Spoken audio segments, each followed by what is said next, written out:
যখন রমজান আসে ফুতিহাত আবওয়াবুর রাহমা আবওয়াবুল জান্নাহ, রহমতের সব দুয়ার আল্লাহ খুলে দেয়, জান্নাতের সব দুয়ার আল্লাহ খুলে দেয়। অগুল্লিকাত আবওয়াবুন নার, জাহান্নামের দরজা বন্ধ করে দেয়। অসুলসিলাতিশ শায়াতিন, শয়তানগুলোকে শেকলে বন্দি করে দেয়। এটা মজার বিষয় হইল, মনে করেন এদিক দিয়া ওই পাশ থেকে কোনোখান দিয়া বাইর হইবার কোনো ব্যবস্থা নাই, রাস্তা কেবল একটাই, আপনাকে এদিক দিয়ে বাইর হইতে হইব, ঢুকবেন কেবল এটাই, এদিক দিয়েই ঢুকতে হবে। তা আল্লাহ যেন রমজান মাসে জাহান্নামের সব দরজা বন্ধ করে দেয়, শয়তানগুলোকে শেকলে বন্দি করে ফেলে।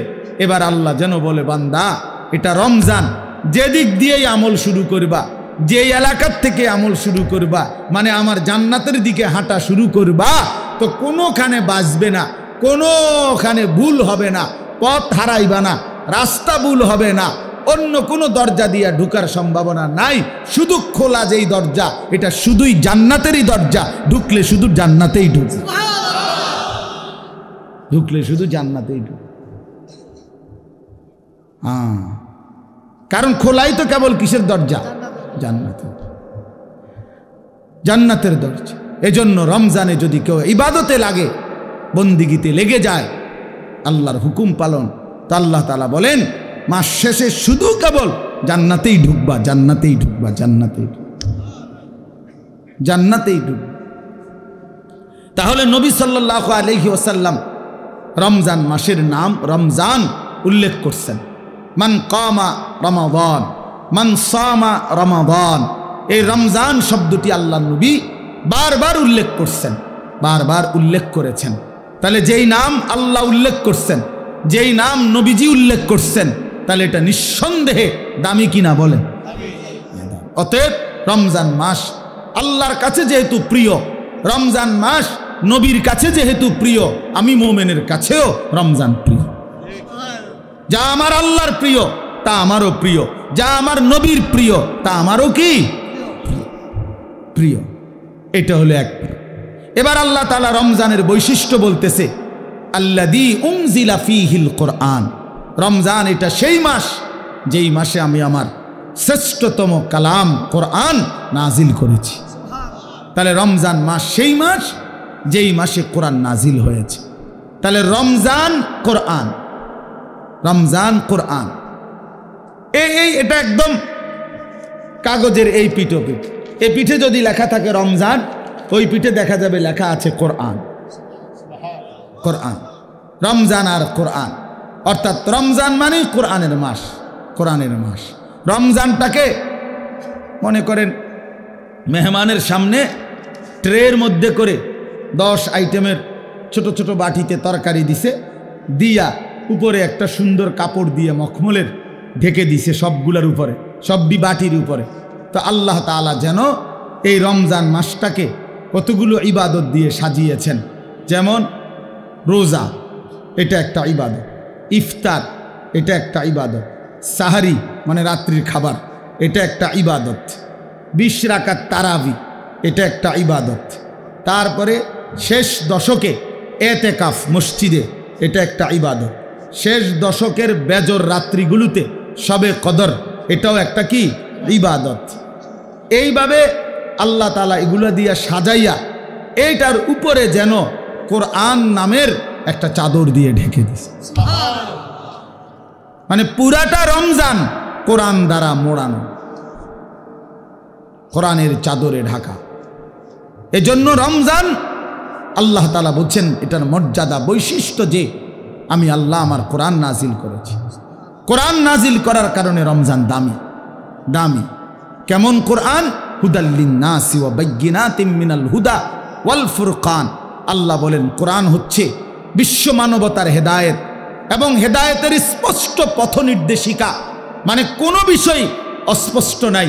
ওয়াল ফুরকান, কোরআনই হচ্ছে সত্য মিথ্যা, ন্যায় অন্যায়, জায়েজ না জায়েজ, উচিত অনুচিতের মাপকাঠি। কোনটা করা উচিত, কোনটা ছাড়া উচিত, কোনটা ন্যায়, কোনটা অন্যায়, কোনটা উচিত, কোনটা অনুচিত, আল্লাহর কসম এটা একমাত্র কোরআনই সিদ্ধান্ত দেয়, আমার রসুলের সুন্নাহ হাদিসই শিক্ষা দেয়।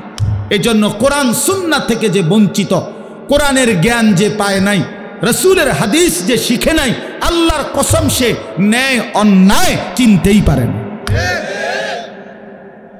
কোরআনবিহীন সভ্য হয় না, কোরআনবিহীন আখলাক হয় না, হতেই পারে না। পৃথিবীর আর কোনো বই দিয়া হবে না, হালাল হারাম বুঝবে না। পরে তো উচ্চ শিক্ষিত, কথা তো বলে শুদ্ধ, রেজাল্টও খুব ভালো, শব্দ উচ্চারণ চমৎকার, কিন্তু আজকে 5 বছর একটা মেয়ের সাথে সম্পর্ক, হাঁটে চলে মেয়ের সাথে, এটা যে হারাম এইটাও তার আন্দাজের মধ্যেই নাই। কারণ কোরআনের জ্ঞান না থাকার কারণে, কোরআন না থাকার কারণে হালাল হারামের পার্থক্য বুঝার অন্য কোনো জ্ঞান তার কাছে নাই। এই জন্য কোরআনই একমাত্র মানুষকে ন্যায় অন্যায় শিখায়। ওয়াল ফুরকান। আমরা চ্যালেঞ্জ করলাম, আমি চ্যালেঞ্জ করলাম, তোমরা ছেলেরা যারা স্কুলে পড়ো, কলেজে পড়ো, ইউনিভার্সিটিতে পড়ো, প্রিয় বন্ধু চলো সিদ্ধান্ত নিয়ে তুমি দেখাও যে কোরআনের মতো আরেকটি কিতাব বই আছে যেখানে সত্য মিথ্যা, আলো অন্ধকার, ন্যায় অন্যায়, হালাল হারাম শিখায়। আমার জীবনের করণীয় কি, বর্জনীয় কি, আমার জীবনের উচিত কি, অনুচিত কি, আমি কি করা উচিত, আমি কি বর্জন করা উচিত, এটা শিখায় এমন কোনো বই আল্লাহর জমিনে নাই কোরআনবিহীন, হাদিসবিহীন, নবীর তরিকাবিহীন নাই। এটা নাই হইতে পারে না। আমরা পড়ছি জেনারেল লাইন, আমি তো কুমিল্লা ভিক্টোরিয়া কলেজ থেকে মাস্টার্স পাস করছি, জেনারেল লাইনের পুরা পড়ালেখা করছি, সায়েন্স বিজ্ঞান বিভাগ থেকে তো এসএসসি পাস করছি, বিজ্ঞান পড়ছি আমি। অতএব বলো ভাইয়া, ভালো রেজাল্ট করছি আলহামদুলিল্লাহ, সব রেজাল্ট ভালো। তাহলে এই জন্য বললাম আল্লাহর কোরআন থেকে বঞ্চিত। এই রমজানের সামনে আলোচনায় এটা আল্লাহর জন্য উল্লেখ করছে, বান্দা সর্বশ্রেষ্ঠ মাসে সর্বশ্রেষ্ঠ কিতাব কোরআন আমি নাজিল করেছি। তাইলে মানুষ হলো সর্বশ্রেষ্ঠ আল্লাহর সৃষ্টি, কোরআন হলো সর্বশ্রেষ্ঠ কিতাব, রমজান হলো সর্বশ্রেষ্ঠ মাস। অতএব সর্বশ্রেষ্ঠ যেই মানুষটা আল্লাহর কোরআন থেকে বঞ্চিত, খোদার কসম সুম্মা রাদাদনাহু আসফালা সাফিলিন, আল্লাহ বলে এবার আমাকে ছেড়ে দিলা, কোরআন ছেড়ে দিলা, তো আমি তোমাকে একেবারে নিকৃষ্ট থেকে নিকৃষ্ট স্থানে তোমারে পৌঁছায় দেব, নিকৃষ্ট থেকে নিকৃষ্ট স্থানে। এই জন্য দয়া করে আজকে আমি এই একটা কথাই শেষে বলতে চাই, অনেক কিছু বলা দরকার, কিন্তু একটা প্রসঙ্গ শুধু বলতে চাই যে রমজান আমাদের সামনে। একে তো রমজানকে কদর করা উচিত, রমজানে ইবাদত আখিরাতের প্রস্তুতি নেওয়া। আর বিশেষভাবে অনুরোধ করছি আপনাদের কাছে, ছেলেদের বাবাদের, যে আল্লাহর কোরআন যাদের অশুদ্ধ, কোরআন শরীফ যারা পড়তে পারেন না, কোরআন শরীফের জ্ঞানের সাথে যাদের কোনো সম্পর্কই নাই, আপনারা আরেকবার ঘুরে দাঁড়ান, আরেকবার ঘুরে দাঁড়ান। কোরআনের মাসে কোরআনকে ইজ্জত করেন, তাহলে আল্লাহ বরকত দিবে। যার কোরআন, আপনার বয়স 90 বছর হোক আর 9 বছর হোক, ছেলেরা বাবা তোমরাও, পর্দার আড়ালের মা বোনরাও, বয়স্ক বাবারাও, আমরা প্রত্যেকেই রমজান আমাদের সামনে, সবাই সবার সুবিধা মতো ইমাম সাহেবের কাছে, কোনো আলেমে দ্বীনের কাছে, কারো না কারো কাছে আল্লাহর কোরআন শিখেন, কোরআন শরীফ সহি শুদ্ধ করেন। এটা উচিত, এটা ইনসাফ বাবা, এটা ইনসাফ। যার মধ্যে নাই, 60 বছর 30 বছরে যে আল্লাহর কোরআন দেখে দেখেও পড়তে পারে না, আহা বন্ধু, তার আফসোস ছাড়া জীবনটা আর কিছুই হইতে পারে না। একটা জগ, বালতি, গ্লাস, এটা যদি উল্টা করে রাখে, তো এইবার এটার উপরে আটলান্টিক মহাসাগরের সবগুলো পানি দিলেও তো এটা পুড়বে না, কারণ এটা তো উল্টো। আল্লাহ নবী সাল্লাল্লাহু আলাইহি ওয়াসাল্লাম বলছেন, এটা হাদিসের মধ্যে আছে, কিছু মানুষের দিল কালকুজে মিরবাদান, উল্টা গ্লাসের মতো, উল্টা জগের মতো, যে যার দিল উল্টে গেছে, যার কলিজা উল্টে গেছে, ফলে আর এর মধ্যে কোনো কথাই আসর করে না। আল্লাহর কথা, কোরআনের কথা, নবী সাল্লাল্লাহু আলাইহি ওয়াসাল্লামের কথা কোনো প্রভাব ফেলে না, কোনো অনুভূতিই জাগে না। কারণ আসলে জাগবে কোথায়, দিল তো উল্টে গেছে। এজন্য হাদিসের মধ্যে আছে, আল্লাহর নবী সাল্লাল্লাহু আলাইহি ওয়াসাল্লাম 5 ওয়াক্ত নামাজের পরে নবীজি বিশেষ যেই দোয়াগুলো করতেন, এর মধ্যে একটা দোয়া এটা, ইয়া মুকাল্লিবাল কুলুব সাব্বিত কলবি আলা দীনিকা। এইটার অর্থ হলো, আপনারা এদিকে তাকান, ওরা এত জনেরই ঠিক করে পারতেন না, যা আছে জায়গা তাই, আর কি জায়গা বানাইবো বেটারা, খালাস। আপনারা যারা বসছেন আপনারা মনোযোগ, ওনারা কেমনে বসবে এটা ওনারা চিন্তা করেন। চলেন ভাই, সবাই ঠিক করতে গেলে, গুছাইতে গেলে সময়টা আসবে করতে, আমি এতক্ষণ সময় থাকবো না এখানে। এই জন্য আপনারা মনোযোগ দেন। ওই ভাইরা ইন্তেজামওয়ালারা আছে, স্বেচ্ছাসেবক আছে, ওরা ফিকির করুক কি করতে পারে, না হয়তো আগামী বছর শুনবো এরা এবছর যাই ঘুমাই যাক, কি করা। তো আল্লাহ নবী সাল্লাল্লাহু আলাইহি ওয়াসাল্লাম বলছেন, দোয়া করতেন, ইয়া মুকাল্লিবাল কুলুব সাব্বিত কলবি আলা দীনিক। হে অন্তরসমূহের পরিবর্তনকারী, হে অন্তরসমূহের পরিবর্তনকারী আল্লাহ, আপনি আমার অন্তর, আমার কলব আপনার দ্বীনের উপরে মজবুত রাখেন। এজন্য নবী সাল্লাল্লাহু আলাইহি ওয়াসাল্লাম বলছেন হাদিসের মধ্যে, ইন্না কুলুবাল ইবাদ বাইনা ইসবাআইন মিন আসাবিইর রহমান ইউকাল্লিবুহু কাইফা ইয়াশা। নিশ্চয়ই বান্দার অন্তর আল্লাহ পাকের কুদরতি 2 আঙ্গুলের মাঝে, এরকম 2 আঙ্গুলের মাঝে, আর সেই কলব অন্তর আল্লাহ তাআলা ইউকাল্লিবুহু কাইফা ইয়াশা, যেভাবে ইচ্ছা সেভাবে উলট পালট করতে পারেন। এজন্য আল্লাহ পাক যদি দিল বদলে দেয়, উল্টে দেয়, তো আর কোনো দিন হেদায়েতের রাস্তা সে পাবে না, আর কোনো দিন আলোর পথ পাবে না। দুনিয়া ভোগ করতে পারবে জন্তু জানোয়ারের মতো, হাইওয়ান কুকুরের মতো, কিন্তু আলোর সন্ধান, কল্যাণের সন্ধান, নিজের ভালো, নিজের কর্তব্য, নিজের করণীয়, কোন পথে হেদায়েত, কোন পথে কল্যাণ, কোন পথে আলো, সেটা আর মিলবে না। কোরআন শরীফে আছে, ওয়ামান ইউদলিলিল্লাহু ফামা লাহু মিন হাদ। আল্লাহ বলেন, আল্লাহ যাকে পথভ্রষ্ট করে দেন তাকে আর কোথাও কোনো পথ প্রদর্শক নাই, সে আর কোথাও রাহবার মিলবে না।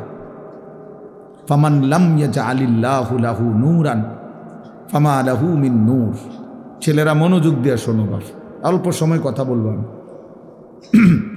আল্লাহ তাআলা বলেন, আল্লাহর আলো যে পেল না, ফামা লাহু মিন নূর, তার জন্য আর কোথাও কোনো আলো নাই। আল্লাহর আলো থেকে বঞ্চিত, তো সব জায়গায় তার জন্য অন্ধকার।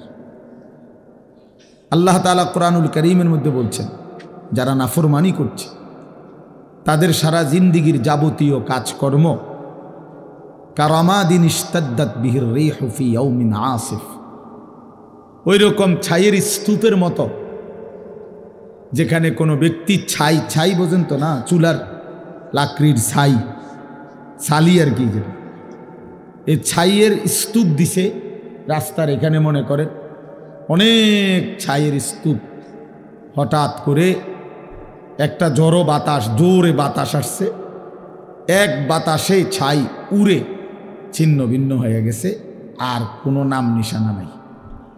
আল্লাহ নবী সাল্লাল্লাহু আলাইহি সাল্লাম বলেন, নাফরমান বেঈমান পাপীর যাবতীয় আমল কর্মকাণ্ড সব কিছু এরকম স্তূপকৃত ছাইয়ের মতো, যেটা একটা বাতাস এসে এক নিমিষে উড়ায় দিছে, আর কিছুই নাই তার।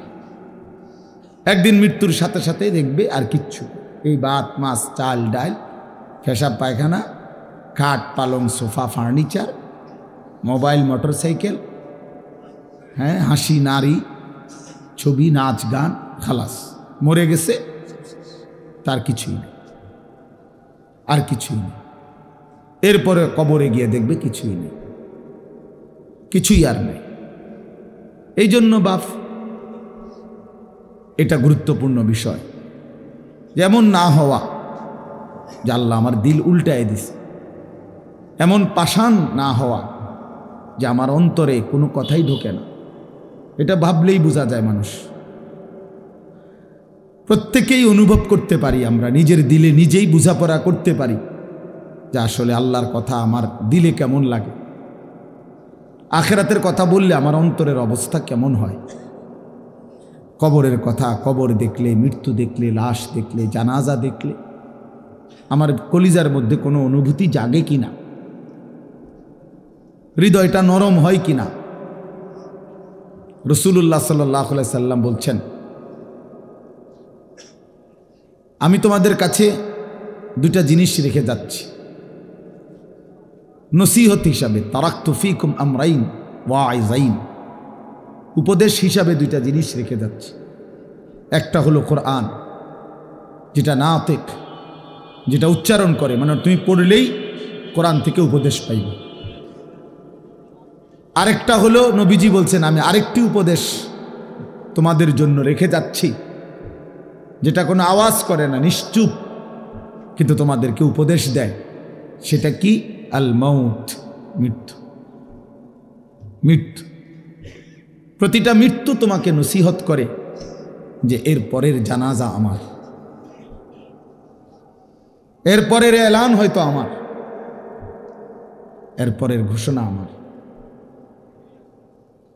এজন্য মৃত্যু একটা নসিহত। কাফা বিল মাউতে ওয়াইজান, নবী সাল্লাল্লাহু আলাইহি সাল্লাম বলেন, ওয়াজ নসিহতের জন্য, উপদেশ জন্য মৃত্যুর স্মরণ এটাই যথেষ্ট। মৌতের কথা কিছুক্ষণ ভাবা, কোনো লাশ, কোনো জানাজা, কোনো কবরস্থানে দাঁড়িয়ে একটু একটু ফিকির করা, এটাই যথেষ্ট ওয়াজ হিসাবে। এটাই বড় ওয়াজ, এটাই বড় নসিহত, এটাই বড় উপদেশ। উপদেশ এজন্য হযরত ওমর রাদিয়াল্লাহু তাআলা আনহু 10.5 বছর মুসলমানদের খলিফা ছিলেন, বাদশাহ ছিলেন। উনি একজন লোক, এই ছেলে, ঘটনা কি দোস্ত, ব্যাটকাও কেন?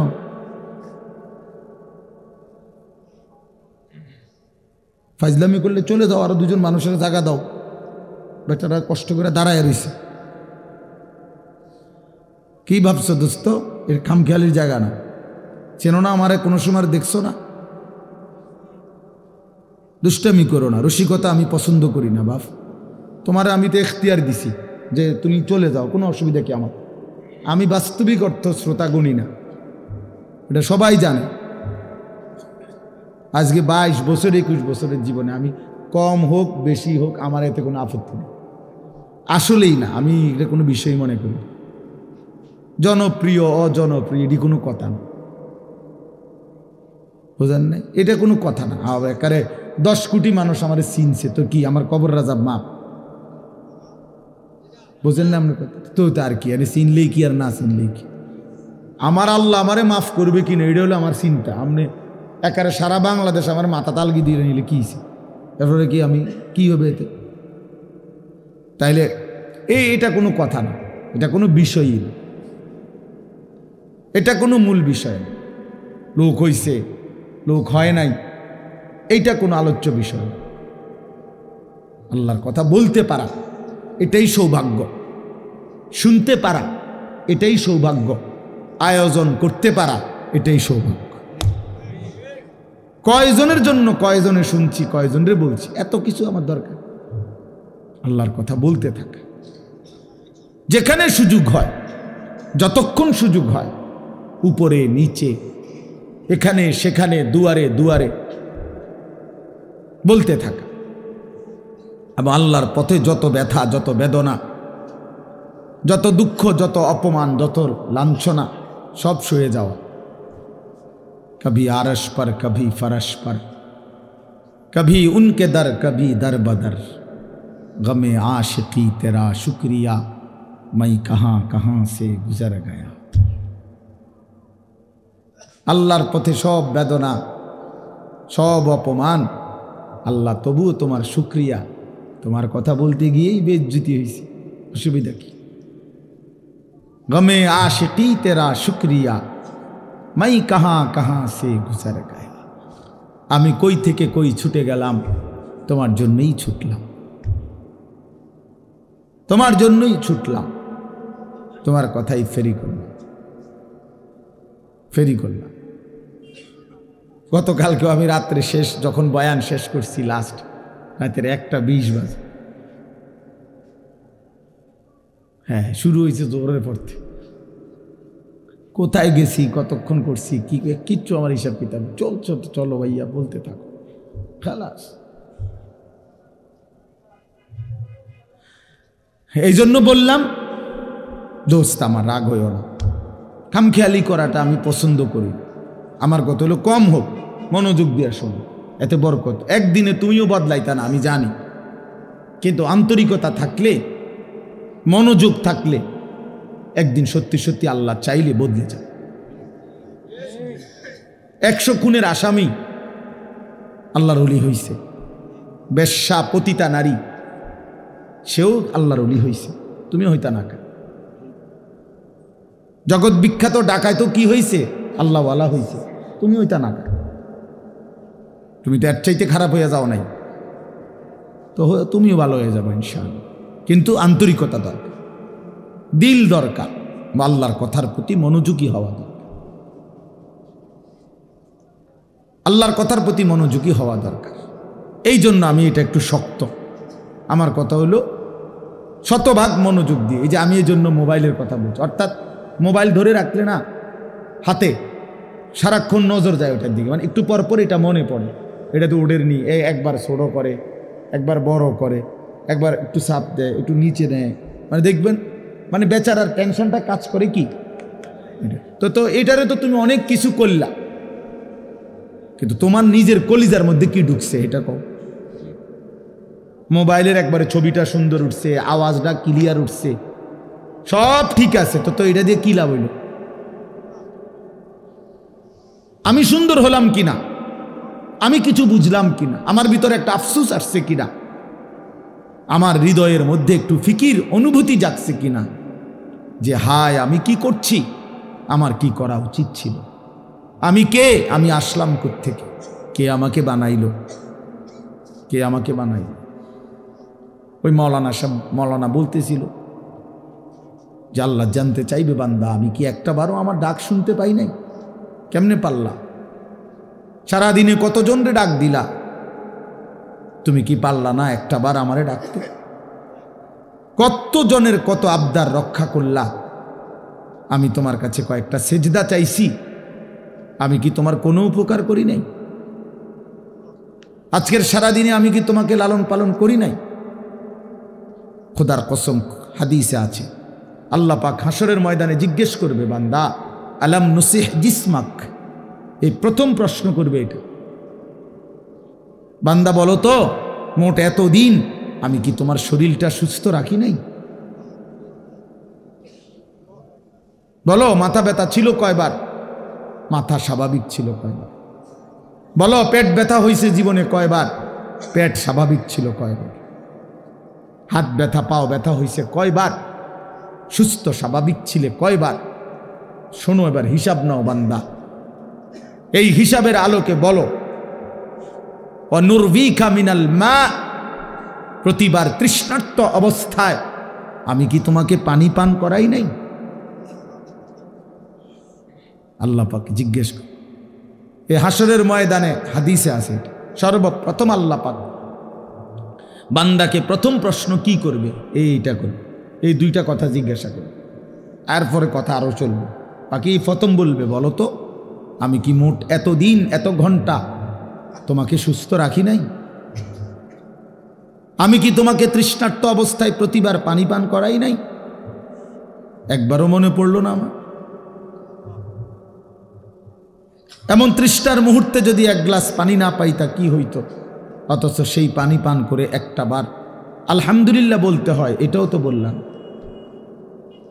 এটাও তো কোনোদিন শিখলা না যে আল্লাহর দেওয়া রিজিক, আল্লাহর দেওয়া পানীয় ভোগ করার পরে আলহামদুলিল্লাহ বলতে হয়। বহু নাফরমান তো এটাও জানে, এটাও তো জানে। পেট ভরে খেয়ে তো একটা বার আলহামদুলিল্লাহও বলে না। মানে জন্তু জানোয়ারের খাবার, হাইওয়ান জানোয়ার যেমন জানে না কিছুই, এও জানে না। এই জন্য বাপ চলেন আমি আমার আয়াতটা বলি। তাহলে আমার বলার উদ্দেশ্য হলো আমরা এই কথা হৃদয় দিয়ে অনুভব করা,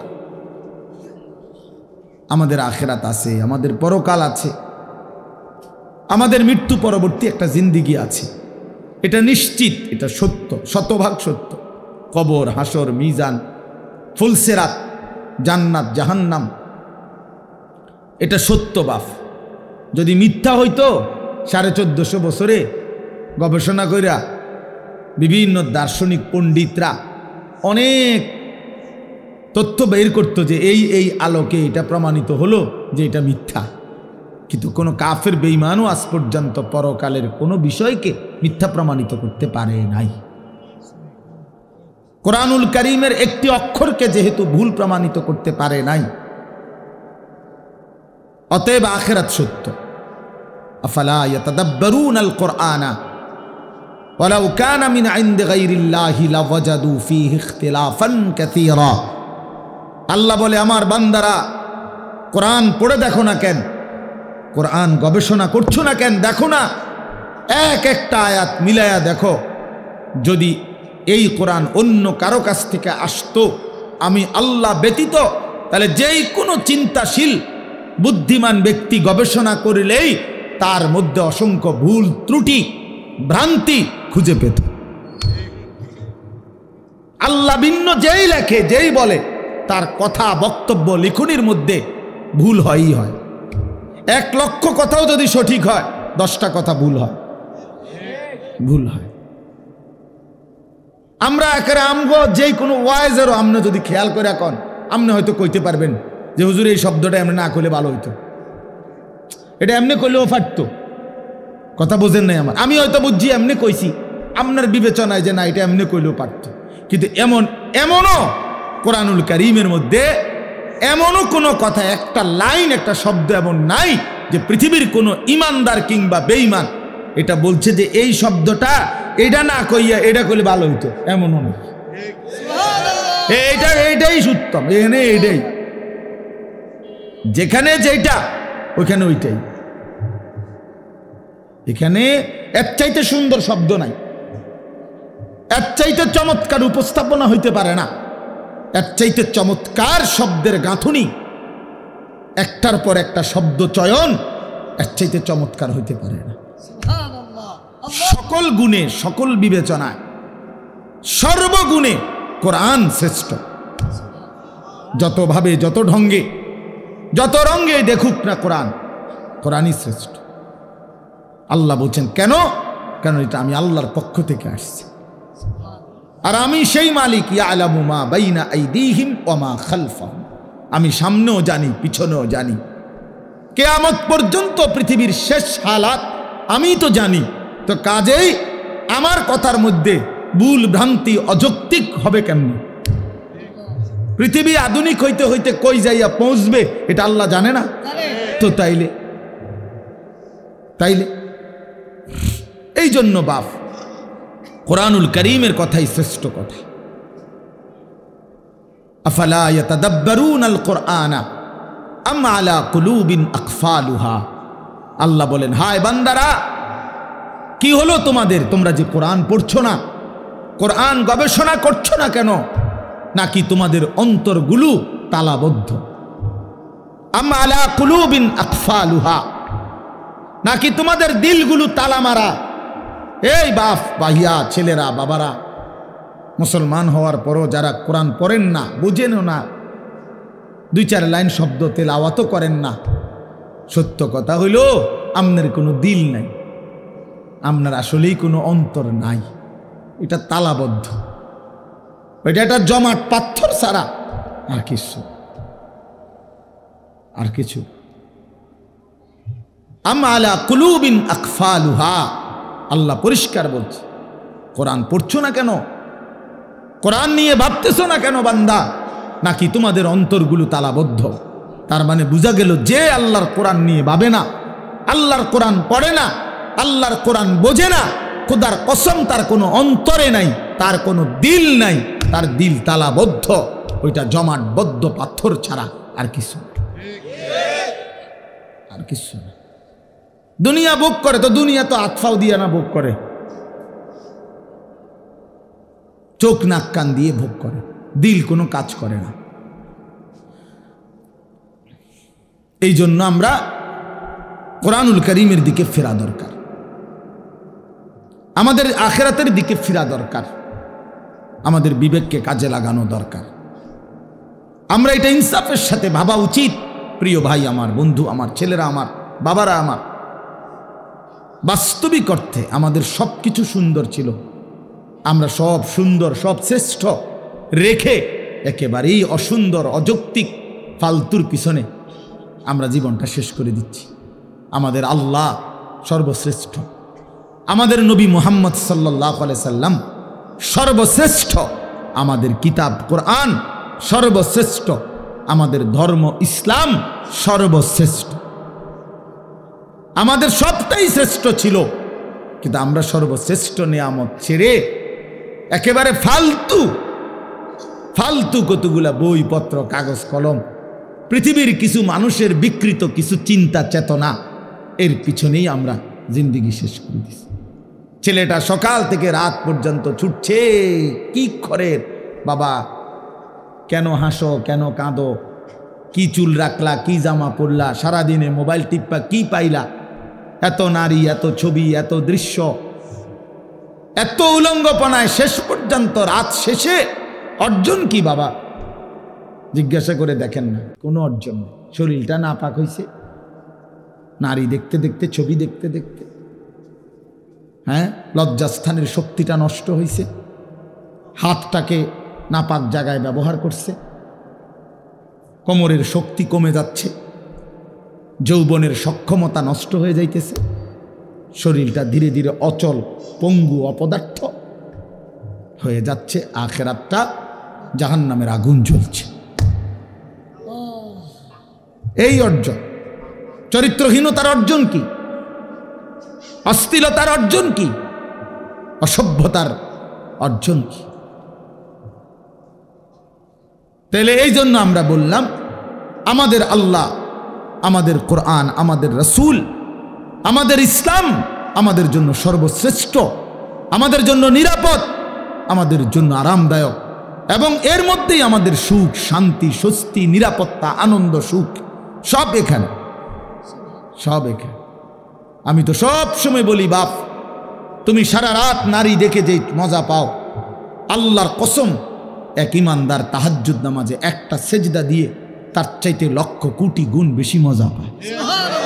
যারা ইবাদত করে, যারা আল্লাহর বন্দেগী করে, তুমি মনে করো না তারা নিরানন্দ, তাদের কোনো আনন্দ নাই, এমনি সেটানি মানুষ আল্লাহর ইবাদত করে, অনেক অসন্তুষ্টি নিয়ে নিয়ে আল্লাহর বন্দেগী করে। আমরা 5 ওয়াক্ত নামাজ পড়ি অসন্তুষ্টি নিয়ে, হ্যাঁ, তো তাইলে নাফরমান ছেলে পেলে, বেহায়া নারী, হারামখোর নাফরমান মনে করে তার হারামের মধ্যে তৃপ্তি, খোদার কসম হারামের মধ্যে অতৃপ্তি, হারামের মধ্যে অতৃপ্তি, হারামের মধ্যে। মদে কখনো তৃপ্ত হয় না, পানিতে তৃষ্ণা মিটে যায়। নারী, ভিন নারী দেখলে কখনোই তৃপ্তি মিটে না, কিন্তু হালাল স্ত্রীতে তৃপ্তি হয়ে যায়। হ্যাঁ, এই জন্য গুনাহ তৃপ্তি দেয় না, হারাম তৃপ্তি দেয় না। আল্লাহ তাআলা যেটা হারাম করছেন সেটা তো বুঝে শুনেই করছেন। এটার মধ্যে যদি বান্দার কল্যাণই থাকতো, তিনি হারাম করলেন কেন? কথা বোঝেন নেই তো? কোরআনুল কারীমের মধ্যে আছে, আসা আন তুহিব্বু শাইআন ওয়া হুয়া শাররুল লাকুম। আল্লাহ বলছে, বান্দা মনে রেখো, এমন অনেক জিনিস আছে যেটা তোমার কাছে খুব প্রিয় মনে হয়, ওয়া হুয়া শাররুল লাকুম, অথচ আমি আল্লাহ বলতেছি এটা তোমার জন্য অকল্যাণ। তোমার কাছে মনে হয় আমি এক রাইতে, হ্যাঁ, 30 জন নারী দেখছি, আর আরেক বেটা হুদা বউ লইয়া বইয়া রইছে। আমি তো সারা পৃথিবীর নর্তকী দেখলাম, উলঙ্গ ছবি দেখলাম, আমি না বেশি মজা পাইলাম? না, আল্লাহ বলে, না বান্দা, তোমার কাছে যদিও মনে হয়েছে এটা ভালো, কিন্তু এর পিছনে শাররুন লাকুম, অকল্যাণ। এটা তোমার চরিত্র নষ্ট করে, এটা তোমার আখলাক নষ্ট করে, এটা তোমার শরীরের সক্ষমতা নষ্ট করে, এটা তোমারে মানুষের চোখে ঘৃণিত করে। কোনো লম্পটকে, কোনো চরিত্রহীনকে পৃথিবীর কেউ 2 পয়সার কোনো মূল্য দেয় না। রাস্তার কুকুর বিড়ালের সমান মর্যাদাও দেয় না বেটা। একটা ছেলে নয়তো চ্যালেঞ্জ করে বল বেটা, দাঁড়া এখন। বেনামাজি নাফরমান, তোরে কেউ সম্মান করছে জীবনে, কেউ ইজ্জত করে ভালোবাসছে, মহব্বত করে বুকে টেনে নিছে, বল তুই বেটা। তোর সামান্য কিছু দুশ্চরিত্র লম্পট ছাড়া তোরে কেউ ডাক দিছে বেটা, তুই কর, বল বেটা। যে হুজুর আমারে, আমি সারা রাত নারী ছবি দেখি আর পরও মানুষ আমারে আদর করছে, কেডা? ধারা আমরা গুদ্দু চাই, তোমারে কে আদর করছে? কে তোমারে সম্মান করে? কে তোমারে দেখলে বলে আহা ছেলেটা কতটা ভালো? না না, মানুষ আলোকে আলোই বলে, অন্ধকারকে মানুষ অন্ধকারই বলে, রাতকে মানুষ রাতই বলে, দিনকে মানুষ দিনই বলে, সাদাকে সাদাই বলে, কালোকে কালোই বলে। অতএব বাটপার সিটার রে মানুষ বাটপার সিটারই কয়। হ্যাঁ, আমনে সুদখোর, আমনে মানুষে দেখলে গো মাশাআল্লাহ জোনায়েদ বাগদাদি নাও। হ্যাঁ, বাইজিদ বুস্তামি স্বাস্থ্য পাই না যায় ওরা, মানুষে ব্যাককল, হ্যাঁ মানুষে চিরা খায়, আমনে হুদা ভাত খায়। মানুষে বাটপার রে বাটপার হিসাবে চেনে, সিটার রে সিটার হিসাবে চেনে, মানুষ ইমানদারকে ইমানদার হিসাবে চেনে। মানুষের চোখ ভুল হয় না। ওয়াফিকা উয়ুবুন ওয়ালিন্নাসি আয়ুন, আরবি ভাষার প্রবাদ এটা। আরবি ভাষায় বলে আর কি, ওয়াফিকা উয়ুবুন ওয়ালিন্নাসি আয়ুনুন, তোমারও দোষ আছে, মানুষেরও চোখ আছে। এটা একটা আরবি প্রবাদ। তোমারও কি আছে? মানুষেরও চোখ আছে, চোখ চোখ আছে। কেমনে আড়াল করবা? রাইতের অন্ধকারে গুনাহ করে। আল্লাহর নবী বলছে, খোদার কসম নবী বলছে, উম্মত অন্ধকারের একাকিত্বের গুনাহ দিনের আলোয় আল্লাহ চেহারায় ভাসিয়ে দেয়। এই জন্য মানুষ দেখলেই বুঝে তারে দেখতে চোরের মতো লাগে। কিরে, তারে দেখতে দি ফুটটা ঘরের মতো মনে হয়। হ্যাঁ, তার তো গতিবিধি সন্দেহজনক, তারে দি বাবা ঘরের মতো না মনে হয়। কে ঘটনা কি? তার বাবা তো আলগা খাইছে, কথা বোঝে না। বাবা তো খাইছে কি গোপনে, গোপনে খাইছে না তো, তো এখন বুঝা যায় কেন? হ্যাঁ, মানুষ তাহলে বলে কেন? মানুষের চোখে এটা ধরা পড়লো কেন? এটা আল্লাহ তাআলা এই নাফরমানের চেহারার মধ্যে গুনার চিহ্ন ভাসায় দেয়। এজন্য বাবা, তোমরা যারা নামাজ পড়ো না, আমি দাঁড় করাই দেই। আমি তো এখন দাঁড় করাইতে পারবো এখানে। তোমরা যারা নামাজ পড়ো না, এই অসভ্যদেরকে তো আমি এখন দাঁড়াইতে পারবো। বেনামাজি তো অসভ্য, বেনামাজি তো নির্লজ্জ, বেনামাজি তো বেহায়া, বেনামাজি তো হাইওয়ান, বেনামাজি তো জানোয়ার, বেনামাজির জিন্দিগি তো কুত্তার জিন্দিগি। কোরআন শরীফে বলছে, কোরআন শরীফ, ওয়াত্তাবাআ হাওয়াহু ফামাসালুহু কামাসালিল কালব। আল্লাহ বলছে, মনের ইচ্ছা মতো যে চলে তার উদাহরণ কুত্তার মতো। কোরআন শরীফের আয়াত। হ্যাঁ হ্যাঁ, মনে রাখো বাবা, যার কপালে সেজদা নাই, তোমার জীবন কুত্তার জীবন, কুত্তার জিন্দিগি, কুত্তার জিন্দিগি। এই জীবন কুকুরের জীবন, এই ঘুম কুত্তার ঘুম, এই খানা কুকুরের খানা, এই ভোগ কুকুরের ভোগ। কুকুর যেমন লজ্জা শরম নাই, যত্র তত্র তার জেনা ব্যভিচার করে, তোমারও কোনো লজ্জা শরম নাই, যাকেই দেখো তাকেই দেখতে মন চায়। এ জীবন কুকুরের জীবন। কোরআন শরীফ আল্লাহ বলছে, ফামাসালুহু কামাসালিল কালব। কালব অর্থ কি? কুকুর। কুকুর, কালবুন অর্থ কুকুর। আল্লাহ আমাদেরকে বুঝ দান করেন। আমি যে আয়াতটা পড়ছি, মাহে রমজান, আমাদের সামনে রমজান, আর মাত্র 18-19 দিন, 10 তারিখ আজকে চলে গেছে। তাহলে পহেলা মার্চ যদি রমজান হয় 18 দিন, 2 মার্চ যদি রমজান হয় 19 দিন। এই 18 থেকে 19 দিন আমাদের সামনে আর বাকি মাহে রমজান। মাহে রমজান এক মুমিনের যদি ফিকির করো বাপ, আমি এতগুলো কথা শক্ত বলছি, এতগুলো কথা কঠিন করে বলছি বাবা, এবার যদি আমরা ফিকির করি না আসলেই আমি কেন জানোয়ার হব, আমি কুকুর হব কেন, আমি মুসলমান, আমার একটা আত্মমর্যাদা আছে বাবা, আমার একটা আত্মসম্মান আছে, আমার একজন আল্লাহ আছে, আমার একজন নবী আছে, আমার একটা মা আছে, আমার একজন বাবা আছে, আমি মারে কেন বেইজ্জতি করব, বাবারে কেন অপমান করব, আল্লাহকে কেন অবহেলা করব?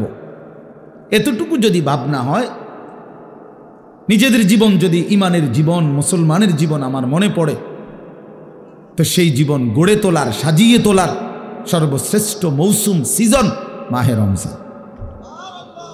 রমজান মানে ভিন্ন মাস, রমজান মানে আলাদা মাস, রমজান মানে আখিরাতের মাস, রমজান মাসে প্রস্তুতির মাস, রমজান মানে মেহনতের মাস, রমজান মানে আল্লাহর মাঝে নিজেকে হারিয়ে ফেলার মাস। এটাই মাহে রমজান। আর যারা ইমানদার ভাইয়া, যাদের কবর আখিরাত মনে আছে, যারা পরকালকে বিশ্বাস করে, দিবানিশি জাহান্নামের ভয়ে যারা কাঁদে, যারা জান্নাতের আশা করে, খোদার কসম তাদের কাছে রমজান সর্বশ্রেষ্ঠ মাস। সারা বছর আমরা কিতাবে পড়ছি আল্লাহর প্রিয় বান্দারা, আল্লাহর নেক বান্দারা সারা বছর দিলে দিলে অপেক্ষা করতেন, আল্লাহ আরেকটা রমজান হায়াত দেন, আরেকটা রমজান হায়াত দেন, আরেকটা রমজান, আরেকবার সবে কদর পেতে চাই, আরেকবার ইতিকাফ করতে চাই, আরেকবার মাওলা তারাবি পড়তে চাই, আরেকবার 70 গুণ নেকি সব কিছুতে আমি অর্জন করতে চাই, আমার আরেকবার সুযোগ দেন। আমার আখিরাত লম্বা মাওলা, আমার পরকাল লম্বা, অতএব আমাকে আরেকটু সুযোগ দেন।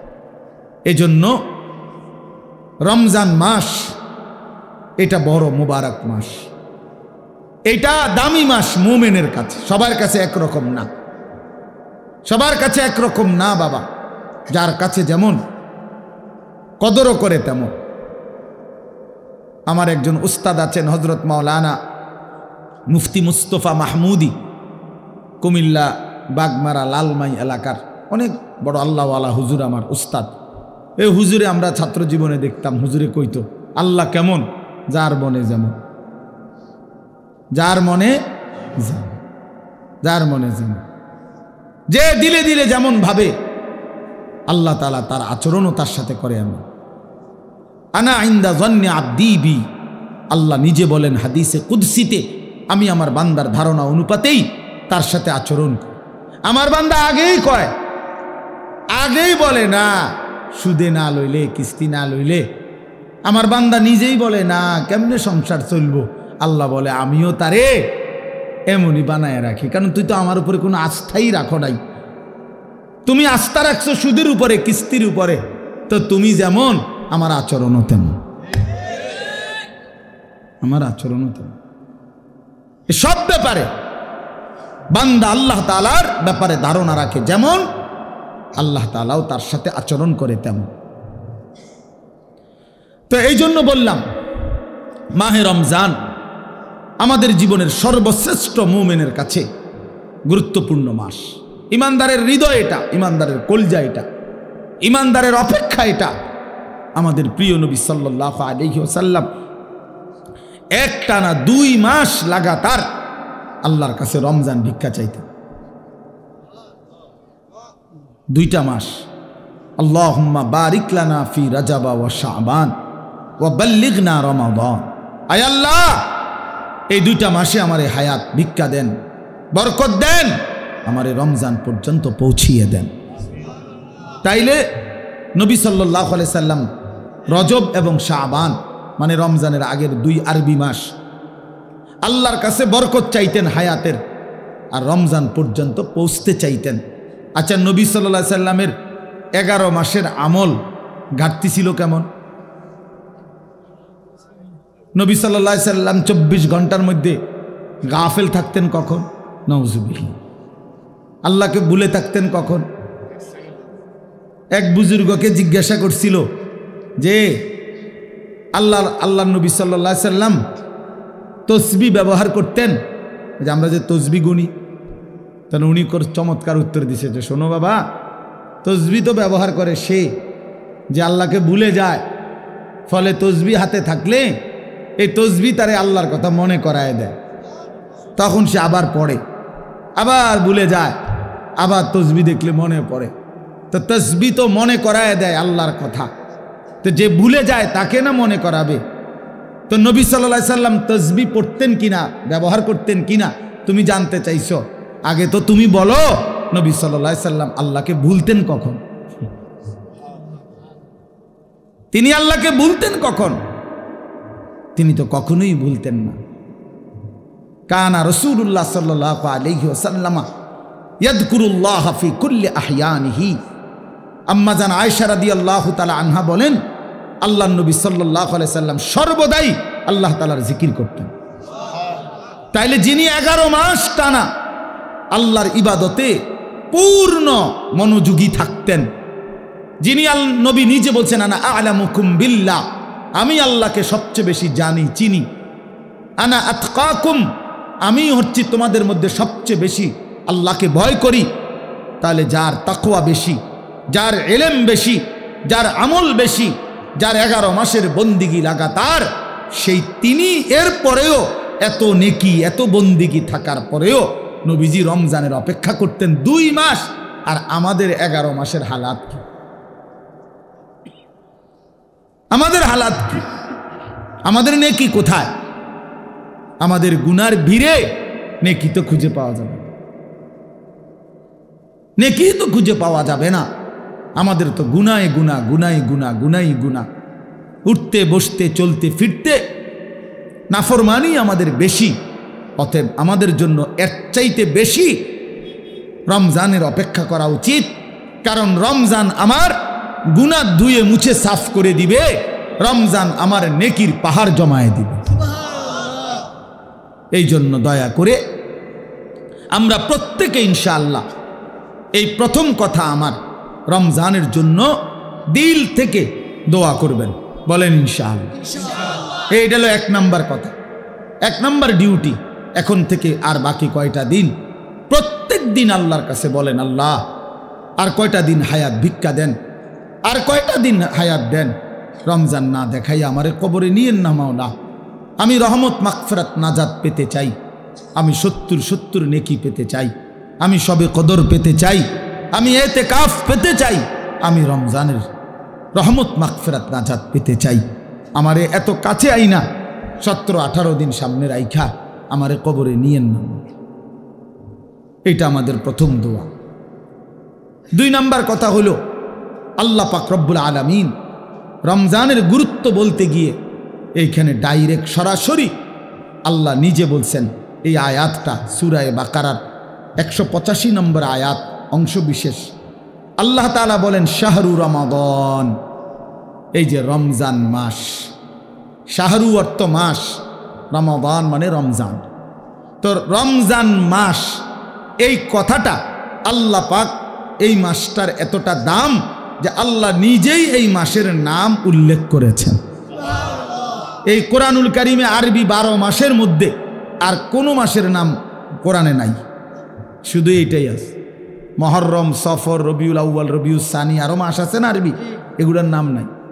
শুধু এই রমজান মাসের নামই আল্লাহ উল্লেখ, শাহরু রমাদান, রমজান মাস।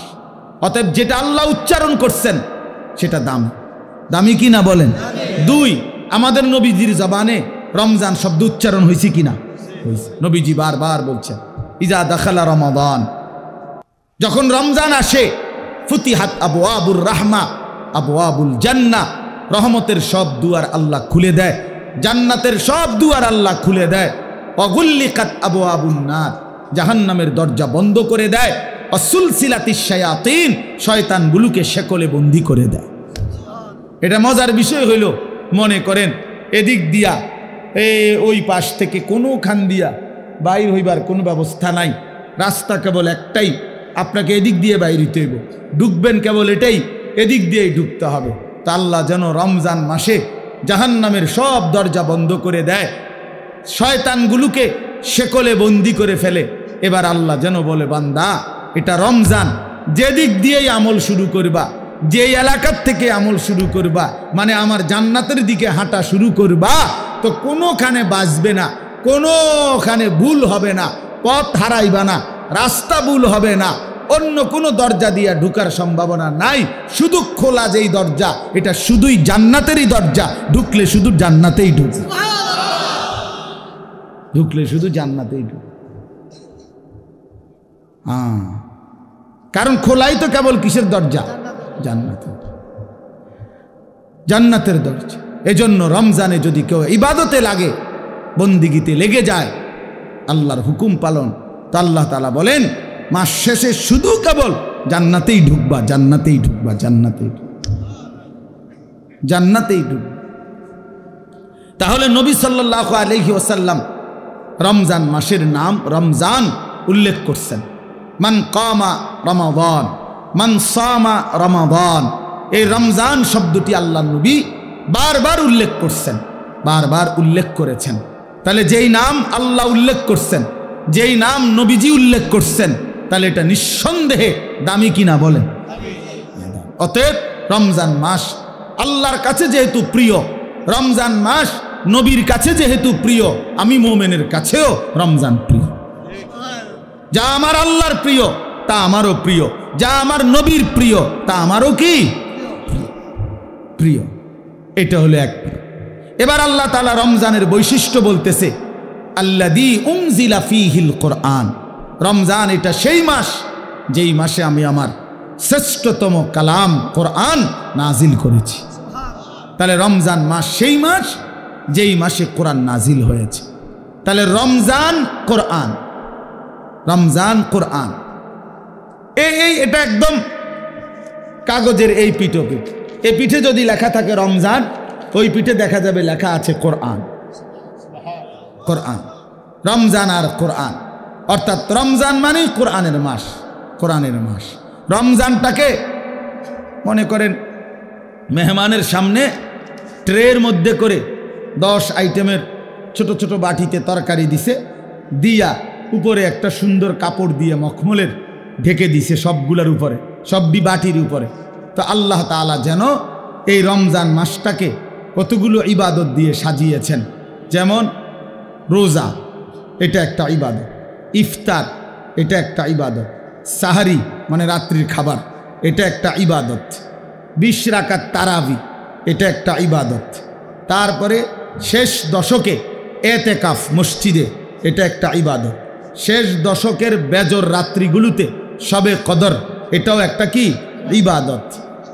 এইভাবে আল্লাহ তাআলা এগুলো দিয়া সাজাইয়া এইটার উপরে যেন কোরআন নামের একটা চাদর দিয়ে ঢেকে দিছে। মানে পুরাটা রমজান কোরআন দ্বারা মোড়ানো, কোরআনের চাদরে ঢাকা। এজন্য রমজান আল্লাহ তাআলা বলছেন এটার মর্যাদা বৈশিষ্ট্য যে আমি আল্লাহ আমার কোরআন নাজিল করেছি। কোরআন নাজিল করার কারণে রমজান দামি, দামি। কেমন কোরআন? হুদাল লিন্নাসি ওয়া বাইয়িনাতিম মিনাল হুদা ওয়াল ফুরকান।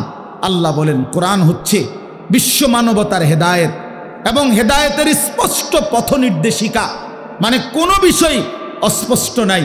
ওয়াল ফুরকান, কোরআনই হচ্ছে সত্য মিথ্যা, ন্যায় অন্যায়, জায়েজ না জায়েজ, উচিত অনুচিতের মাপকাঠি।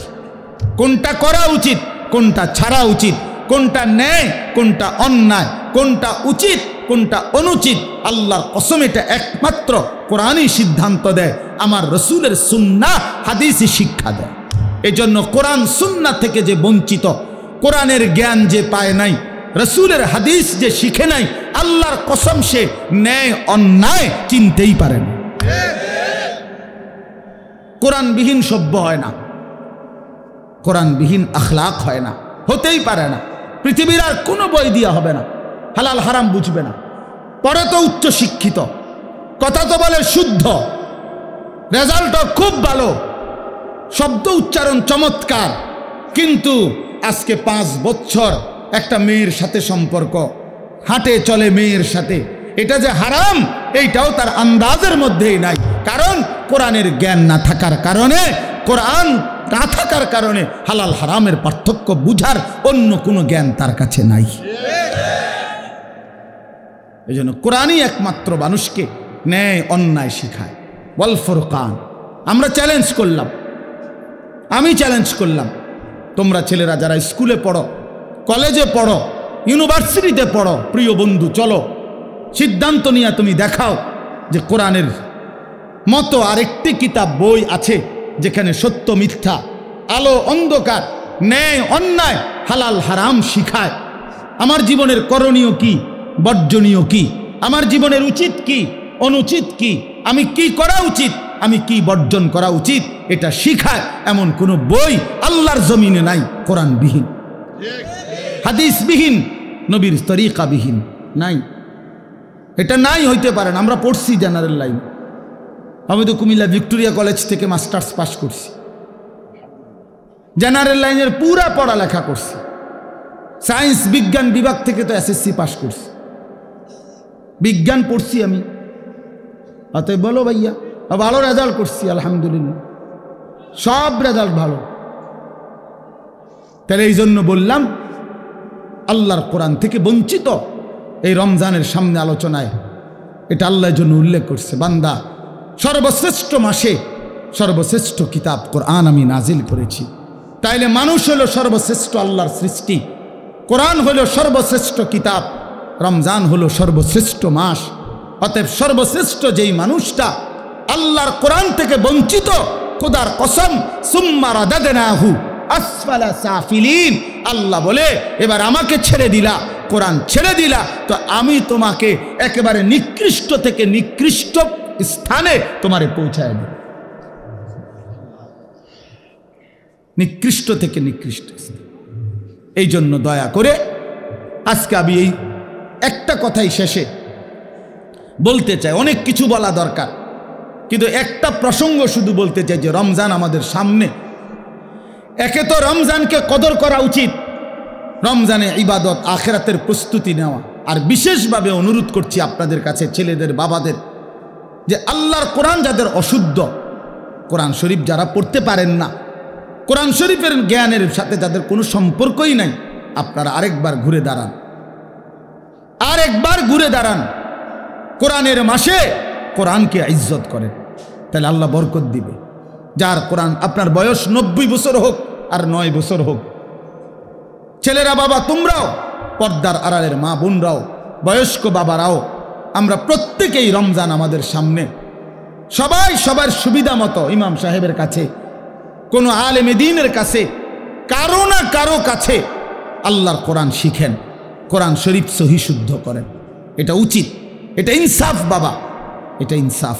জ্ঞান যার মধ্যে নাই, 60 বছর 30 বছরে যে আল্লাহর কোরআন দেখে দেখেও পড়তে পারে না, আহা বন্ধু, তার আফসোস ছাড়া জীবনটা আর কিছুই হইতে পারে না, আর কিছুই হইতে পারে না। ওই মানুষটা নিয়ে আসেন, চেয়ার দেন, চেয়ার, ওই চেয়ারটি দেব না, বসে। আলহামদুলিল্লাহ। তাইলে আল্লাহ তাআলা বলছেন হুদাল্লিন নাস, কোরআন মানুষের হেদায়েত, ওয়া বাইয়িনাতিম মিনাল হুদা, হেদায়েতের স্পষ্ট বাণী, ওয়াল ফুরকান, সত্য মিথ্যা, ন্যায় অন্যায়, হালাল হারামের পার্থক্যকারী। অতএব বন্ধু, আল্লাহর কোরআন বিহীন আলো মেলে না। আপনাদের বাবাদেরকে বলি, আপনারা যারা কোরআন থেকে সন্তানকে বঞ্চিত করছেন, তারা আপনাদের সন্তানকে আপনারা ক্ষতিগ্রস্তই করেছেন। আলো থেকে বঞ্চিত করছেন, আলো থেকে বঞ্চিত করছেন। বাকি পড়ালেখাগুলো ভালো, বাদ দিতে বলি নাই, কিন্তু এগুলো না হইলেও বাত মিলত,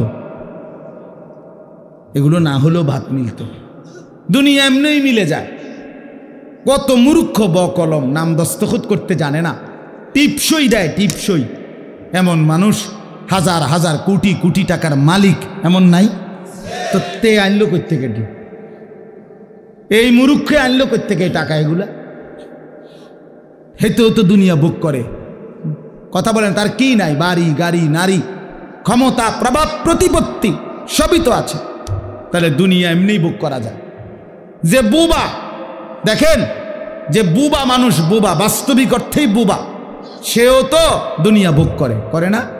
সেও তো ভাত খায়, মাছ খায়, পেশাব করে, ঘুমায়, তারও তো বাচ্চা কাচ্চা হয়, হেতেও তো বিয়া করে, তাহলে দুনিয়া তো বুবায়ও ভোগ করে। তাহলে বোঝা গেল আল্লাহর কোরআন যেই জবান পড়তে পারে না, বাকি কথা এগুলো না কইলেও সে দুনিয়া ভোগ করতে পারত, দুনিয়া ভোগ করতে পারত। এই জন্য বন্ধু, দুনিয়া তো বেঈমানেও ভোগ করে, দুনিয়া তো মূর্খও ভোগ করে, দুনিয়া তো বোবাও ভোগ করে, দুনিয়া তো জন্তু জানোয়ারও ভোগ করে, কিন্তু আখেরাত অনন্তকালের পরকাল, খোদার কসম, কোরআন ছাড়া, নামাজ ছাড়া, সেজদা ছাড়া, আল্লাহর হুকুম মানা ছাড়া আখেরাতার পরকালে চোখটা বন্ধ হলে কবর থেকে নিয়ে অনন্তকাল আর কোনোদিন কোনো নাফরমান বেঈমান পাপী এক ঢোক আর পানিও মিলবে না, এক লোকমা খাবারও মিলবে না। হ্যাঁ, দুনিয়া তো আজ এমনি মিলস, ইমান না থাকলেও তো দুনিয়া মিলে, কাফের বেঈমানও তো দুনিয়া ভোগ করে মিয়া। অতএব এই আমার শেষ কথা, দয়া করে এটা ভাবতে শিখেন। আমার পরম শ্রদ্ধেয় হযরত মাওলানা মুফতি দ্বীন মোহাম্মদ আশরাফ সাহেব দামাত বারাকাতুহুমুল আলিয়া, তিনি এসেছেন, কথা বলবেন। আপনারা সবাই মনোযোগ দিয়া বসেন। নওজোয়ান ছেলে তোমরা উঠাউঠি করো না বাবা, আল্লাহর দোহাই কেউ উঠাউঠি করো না, মেহেরবানি করে, এটা অভদ্রতা। হুজুর কথা বলবেন, অল্প সময় দোয়া করবেন।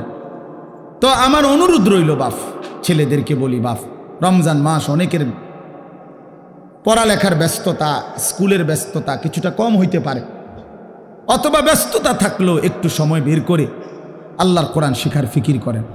বয়স্ক বাবারা যারা আছেন, চা দোকানে আড্ডা না দিয়ে কোরআন শিখেন। মা বোনদেরকে বলেন আল্লাহর কোরআন শিখতে, তাইলে রমজানের কদর হবে, রমজানের সম্মান জানানো হবে। কোরআনের মাসে কোরআনকে আমি স্বাগত জানাইলাম।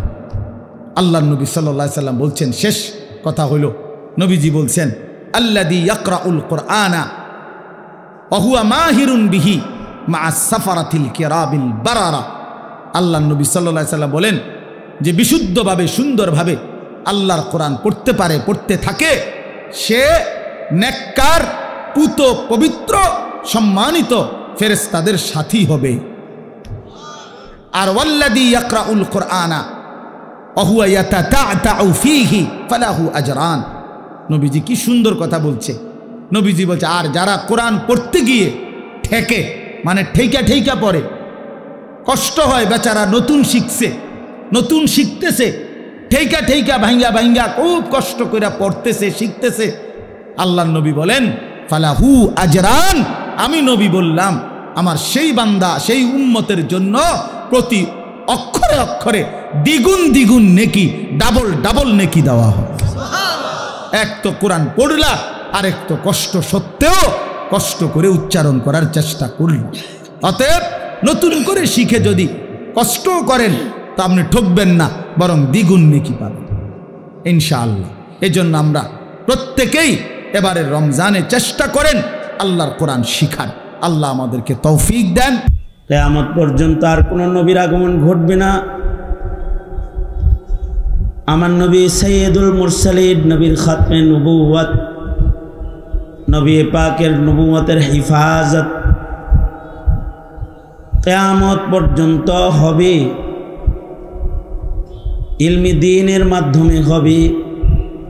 নতুন কোনো পয়গম্বর আসবে না। আমাদের নবীর নবুওয়াত কিয়ামত পর্যন্ত চলবে জমিনে। যেই দৌলতের মাধ্যমে চলবে তার নাম ইলমি দ্বীন। নবীজি কিয়ামত পর্যন্ত উম্মতকে হিদায়াতের পথে চলার জন্য ইলমের আমানত দিয়েছেন। নবীজি গ্যারান্টি দিয়ে বলে গেছেন, যারা আমার ছেড়ে যাওয়া ইলমি দ্বীনের উপরে পরিচালিত হবে তারা হিদায়াতের পথ পাবে, তারা জান্নাত পর্যন্ত পৌঁছবে। আর যারা আমার ইলমের নূর থেকে দূরে চলে যাবে তারা কিন্তু গুমরাহ হয়ে যাবে। এটা আল্লাহ পাকের এলান।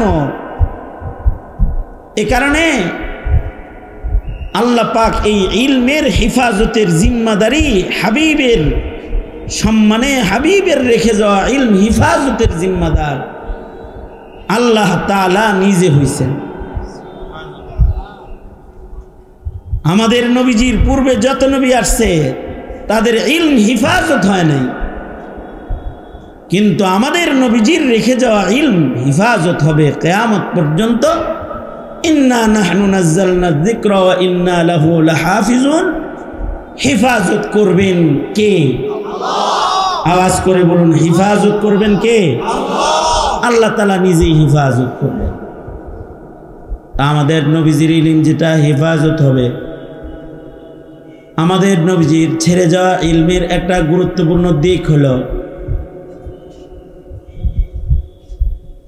নবীজির ইলম এত ব্যাপক যে নবীজির একটা কথাও উম্মত যদি কারোর কাছে পৌঁছে দেয় তো উম্মত হিদায়াতের পথ পেয়ে যাবে। এ কারণে আল্লাহর রাসূল বলেন,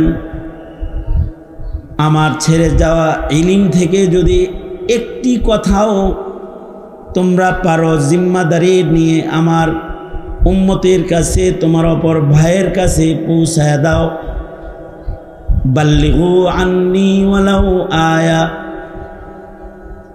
একটি কথা হলেও আমি নবীর পক্ষ থেকে আমার উম্মতের কাছে তুমি পৌঁছে দাও। নবীজির একটা কথা, এটাও যদি কেউ উম্মতের কাছে পৌঁছায় দিল তো নবীর দেয়া একটা দায়িত্ব পালন করল। নবীজির একটি কথা সেটি একটি শব্দেরও হতে পারে। নবীজির কিছু কথা আছে এত সংক্ষিপ্ত কথা যে মাত্র একটি শব্দের উচ্চারণ মাত্র, কিন্তু আল্লাহর রাসূলের ইলমের আলাদা আর একটা শান হলো নবীজিকে আল্লাহ তাআলা জাওয়ামিউল কালিম বানিয়েছেন। আল্লাহর রাসূল বলতেন কম কিন্তু জামিয়া, অর্থবহু। নবীজি বলতেন অল্প কিন্তু এর ব্যাপকতা অনেক বিস্তৃত। আমাদের কথা বলি অনেক কিন্তু ফলাফল থাকে কম, কিন্তু আল্লাহর রাসূলের ইলমের বৈশিষ্ট্য এটা, নবীজি বলতেন কম কিন্তু নবীজির একটা কথার নিজ দিয়ে ইলমের দরিয়া, আদর্শের সাগর প্রবাহিত হতো। এটা আল্লাহর রাসূলের শান যে আল্লাহর নবীকে আল্লাহ তাআলা জাওয়ামিউল কালিমের শান দান করেছে। আমাদের স্বভাব হলো আমরা বেশি বলি, স্বভাব হলো শুনিও বেশি। যদি বলার সময় কম হয় তাতেও আমাদের হয় না, কম কিছু বললেও কম শুনে আমাদের তৃপ্তি হয় না। কিন্তু আল্লাহর রাসূলের শান, নবীজি বলতেন একেবারে ছোট করে, ছোট কথাগুলোই এত জামে ছিল, সাহাবীরা ওই ছোট্ট কথা শুনেও তৃপ্ত হয়ে যেত। এই কারণে আল্লাহর রাসূলের কাছে সাহাবী এসে বইলেই ফেলতে এমন, আউসিনি ইয়া রাসূলুল্লাহ ওয়ালা তুকসির আলাইয়া, ওগো আল্লাহর নবী আপনি আমাকে উপদেশ দেন, আমাকে বলুন, আমাকে নসিহা করুন। ওয়ালা তুকসির আলাইয়া, নসিহতটা অনেক লম্বা করবেন না, ছোট করে নসিহত করুন। এটা সাহাবীর আবেদন। আবেদনের প্রেক্ষিতে আল্লাহর রাসূল ছোট করে নসিহত করেছেন। নবীজি বললেন লা তাগযাব, সাহাবী রাগ করো না, রাগকে কন্ট্রোল করো। বাস নবীজির নসিহা শেষ হয়ে গেল। সাহাবীও নবীজির এই ছোট্ট কথা শুই নাই তৃপ্ত হয়ে বিদায় নিয়ে চলে গেল। নবীজি বললেন লা তাগযাব, এতটুকুন হলো নসিহা। লা তাগযাব, সাহাবী নবীজির ছোট্ট নসিহতে তৃপ্ত হয়ে চলে গেল। নবীজির এ ছোট্ট কথার ভেতরে কত নসিহা আছে। নবীজির এই ছোট্ট কথাটা এত ব্যাপক, কেউ যদি তার রাগকে শুধু কন্ট্রোল করে তাহলে তার জীবনের অর্ধেক গুনাহ থেকে বাঁচা তার জন্য সহজ হয়ে যায়। কারণ মানব জীবনে মানুষ যত গুনাহ করে সব গুনাহ দুই কারণে করে। মৌলিক গুনাহের উৎস দুইটা। একটা উৎস হলো মজা, স্বাদ, শাহওয়াত। মজার কারণে, শাহওয়াতের কারণে মানুষ গুনাহ করে। আর গুনাহের অপর উৎস হলো রাগ আর গুসা। মানব জীবনের অর্ধেক পাপ, অর্ধেক গুনাহ মানুষ রাগের কারণে, গুসার কারণে করে। মৌলিকভাবে মানুষের দ্বারা সংগঠিত সকল পাপ গুনাহ দুই ভাগে ভাগ হবে। হয়তো গুনাহটা করেছে মজার কারণে, অথবা গুনাহটা করেছে রাগের কারণে। মানুষ মানুষকে গালি দিয়েছে রাগ করে। একটু আগে আমি ধমক দিছি রাগ করে, ধমকি দিয়েছে রাগ করে। মানুষ মানুষের মাথায় ডান্ডা মেরেছে রাগ করে। সন্তান বাবার সাথে বেআদবি করেছে রাগ কন্ট্রোল না হওয়ার কারণে। ছাত্র শিক্ষককে তুচ্ছ-তাচ্ছিল্য করেছে তার রাগ কন্ট্রোল না থাকার কারণে। বাবা সন্তানকে ত্যায্য করে ঘর থেকে বের করে দিয়েছে রাগ কন্ট্রোল না হওয়ার কারণে। উস্তাদ ছাত্রকে অতিরিক্ত শাসন করেছে রাগ কন্ট্রোল না হওয়ার কারণে। বিবি তার স্বামীর সাথে বেআদবি করে ফেলেছে, স্বামীকে ছেড়ে বাবার বাড়ি চলে গেছে রাগ কন্ট্রোল না হওয়ার কারণে। স্বামী তার অর্ধাঙ্গিনীকে একসাথে 3 তালাক দিয়ে মোগাল্লাজা হালত কায়েম করেছে রাগ কন্ট্রোল না হওয়ার কারণে। মিথ্যা মামলা করেছে রাগের কারণে করেছে। একজন আর একজনের বাড়িতে আগুন দিছে রাগের কারণে দিছে। একজন আর একজনকে ক্ষতি করেছে, মিথ্যা মামলা করেছে রাগের কারণে করেছে। অথবা একজন আর একজনের খুন করে ফেলেছে, গুলি করেছে, খুন করেছে, রক্তাক্ত করেছে রাগের কারণে করেছে। এই যে মানব জীবনের রাগ গুসা, এটা যদি কন্ট্রোল না হয় তাহলে মানুষের জীবনে অর্ধেক গুনাহ সংগঠিত হয়। আল্লাহর রাসূল সাহাবীকে বললেন, লা তাগজাব, রাগ করো না, রাগ কন্ট্রোল করো। কারণ রাগ যদি কন্ট্রোল হয়ে যায় তাহলে অর্ধেক গুনাহ থেকে বাঁচার শক্তি অর্জন হয়ে যায়। এ কারণেই তাহাম্মুল শক্তি, রাগ কন্ট্রোল ক্ষমতা, তাহাম্মুল, এটা আল্লাহর রাসূলের যত ছিল দুনিয়ার কোন নবীর অত ছিল না। আমাদের নবী আলাইহিস সালাতু ওয়াস সালামের তাহাম্মুল শক্তিকে, রাগ কন্ট্রোল শক্তিকে যদি একদিকে রাখা হয় আর দুনিয়ার সব নবীর সবর আর তাহাম্মুল যদি অপর দিকে রাখা হয়, আমাদের নবীজির তাহাম্মুল, রাগ কন্ট্রোল ক্ষমতা সকল নবীর তাহাম্মুলের চাইতে অনেক বেশি ভারী হয়ে যাবে। এটাও নবীজির শান। এ কারণে বড় আলেম যারা, তাদের সবর তাহাম্মুল বেশি। বড় আলেম না, খালি একজন ছোট আলেমেরও সবর তাহাম্মুল বেশি। নায়েবে নবী, মুয়াজ্জিন সাহেব, ইমাম সাহেব, তাদের সবর আর তাহাম্মুল বেশি। ইমাম মুয়াজ্জিনদের সবর তাহাম্মুল বেশি হওয়ার কারণেই পেটে পাড়া দিলে সূরা ফাতিহা বের হবে না এমন মূর্খ লোকেও ইমামকে ধমকি দেয়। ইমাম মুস্কি মুস্কি হাসে তার তাহাম্মুল শক্তির কারণে, কিছু বলে না। বেশি।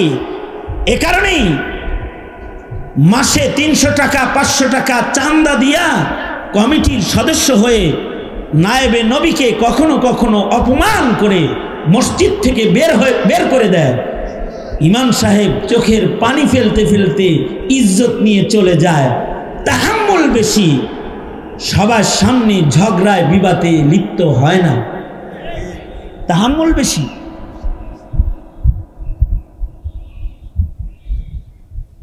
রাজাকার বলছে খালি, তাতেই কিন্তু পতন হয়ে গেছে। কিন্তু আলেমরে খালি রাজাকার বলে না, জঙ্গি বলেছে, সন্ত্রাসী বলেছে, মধ্যযুগী বলেছে, মূর্খ বলে গালি দিয়েছে। শুধু গালি দিয়ে শেষ করে নাই, অন্যায়ভাবে তাদেরকে প্রহার করেছে। শুধু প্রহার করে শেষ করে নাই, আয়না ঘর শুধু না, অথবা রিমান্ডের টর্চার শুধু না, তাদেরকে বছরের পর বছর জেলখানায় আবদ্ধ করে রেখেছে। জেলের ভেতরে তাদেরকে কাউকে মৃত্যুবরণ করতে হয়েছে, জেল জীবনে তারা জীবন হারিয়েছে। কাউকে কাউকে বছরের পর বছর ফেরারি আসামি হয়ে ঘুরতে হয়েছে। এখনো পর্যন্ত শত শত মামলা, হাজার হাজার মামলার মাধ্যমে এদেশের নায়েবে নবী নির্দোষ মানুষগুলাকে হয়রানি যারা করেছে, এই আলেমরা কিন্তু তাদের প্রতিশোধ রাগ দিয়ে নেয় নাই। তারা গুসা শক্তিকে কন্ট্রোল করে তারাই বলেছে লা তাসরিবা আলাইকুমুল ইয়াউম, তোমাদের উপরে কোনো অভিযোগ নেই। তাদের যদি তাহাম্মুল শক্তি না থাকতো, তাহলে আলেমের বডিও 3.5 হাত, তোমার বডিও 3.5 হাত, তারও 2টা হাত আছে, তোমারও 2 হাতই আছে, তার 2টা চোখ আছে, তোমারও 2 চোখই। তুমি কি মনে করো তোমার বাহুর চাইতে মৌলবীর বাহুতে শক্তি কম? কিন্তু তুমি রাগ হয়ে অবৈধ পিস্তলের বাট টেনে হেলমেট পরে পাহারাদার লয়ে গুলি করে মানুষ মারতে পারো, কিন্তু আলেমে দ্বীন অন্যায়ভাবে রাগ করে কাউকে একটা ধমকও দিতে পারে না, ধমকও দিতে পারে না। এটা তাহাম্মুল। আল্লাহর রাসূল বলেন লা তাগজাব সাহাবী, তোমার জন্য নসিহা হলো তুমি রাগ করবা না। এ কারণে আলেম যত বড় হয় তার তাহাম্মুলও তত বড় হয়। যে এক লোক চিন্তা করতেছে ইমাম আজম আবু হানিফা বড় আলেম নাকি সুফিয়ান সাউরি বড় আলেম? একজন রে জিগায় এই 2 জনের ভেতরে বড় আলেম কে? তো সে বলে 2 জনের ভেতরে যার তাহাম্মুল বেশি, যার রাগ কম, সে বড় আলেম। তো এই লোক প্রথম সুফিয়ান সাউরি রহমতুল্লাহ আলাইহির তাহাম্মুল পরীক্ষা করছে। সুফিয়ান সাউরি রহমতুল্লাহ আলাইহি মুসা নবীর মতো থাপ্পড় দিতে গেছে, রাগ বেশি। এবার ইমামে আজম আবু হানিফা রহমতুল্লাহ আলাইহির রাগ পরীক্ষা করবে। কিভাবে সবর আর রাগ পরীক্ষা করা যায় চিন্তা করে বাইর করছে। যখন নু'মান বিন সাবিত ইমামুনা ইমামুদ দুনিয়া, ইমামে আজম আবু হানিফা যখন ঘুমায় তখন ঘুমের টাইমে তাকে যায় ডিস্টার্ব দিন। ঘুমের টাইমে ডিস্টার্ব দিলে বোঝা যাইব রাগ গুসা কিরম আছে দেহের ভেতরে, এটা টের পাওয়া যাইব। ইমাম ঘুমায় কখন? ইমামে আজম আবু হানিফা রহমতুল্লাহ আলাইহির রাতের জিন্দেগি ছিল ইবাদতের জিন্দেগি। মানাকিবে ইমামে আজম সুদীর্ঘ 40 বছর পর্যন্ত এশা থেকে ফজরের মাঝখানে ওযুর জরুরত পড়ে নাই, ঘুমের জরুরত পড়ে নাই, ঘুমান নাই, সারা রাত ইবাদত করেছেন। 40টা বছর রাত্রে ঘুমান নাই। এশা থেকে ফজর পর্যন্ত ইবাদত যিনি করতেন সুদীর্ঘ 40 বছর, তো ইমাম ঘুমাবেন কখন? ফজরের নামাজ পড়ে ইমামে আজম ছাত্র পড়াইতেন। ঘুমের টাইম ছিল জোহর থেকে আসর, জোহরের নামাজ থেকে আসর পর্যন্ত ঘুমাইতেন। হযরত ওমরও জোহর থেকে আসর ঘুমাতেন। হযরত ওমর সারা রাত রাজ্যের কে কোথায় দুঃখে আছে না সুখে আছে দেখতেন, রাতের অন্ধকারে ঘুরতেন আর জোহর থেকে আসর ঘুমাইতেন। ইমামে আজম আবু হানিফা রহমতুল্লাহ আলাইহি জোহর থেকে আসর ঘুমাইতেন, দোতলা বাড়ির দোতলায় ঘুমাইতেন, নিচতলায় গেট। ইমামে আজম আবু হানিফা কেবল শুইছে আর জোহরের নামাজের পরে কাইলুলায় ঘুমের টাইমে চোখটা কেবল লাগছে, এই সময় ওই লোক রাগ পরীক্ষা করার জন্য নিচতলার দরজায় করাঘাত করা শুরু করছে। ইমাম সাহেব আয়েন, ইমাম সাহেব মাসালা জানতে আইছি, মাসালা। ইমামে আজম দরজা খুইলার নিচে নাইমে আইছে। কয় কি মাসালা? কয় মাসালা ভুলে গেছি। ইমামে আজম বলে যখন স্মরণ হয় আবার আইসো।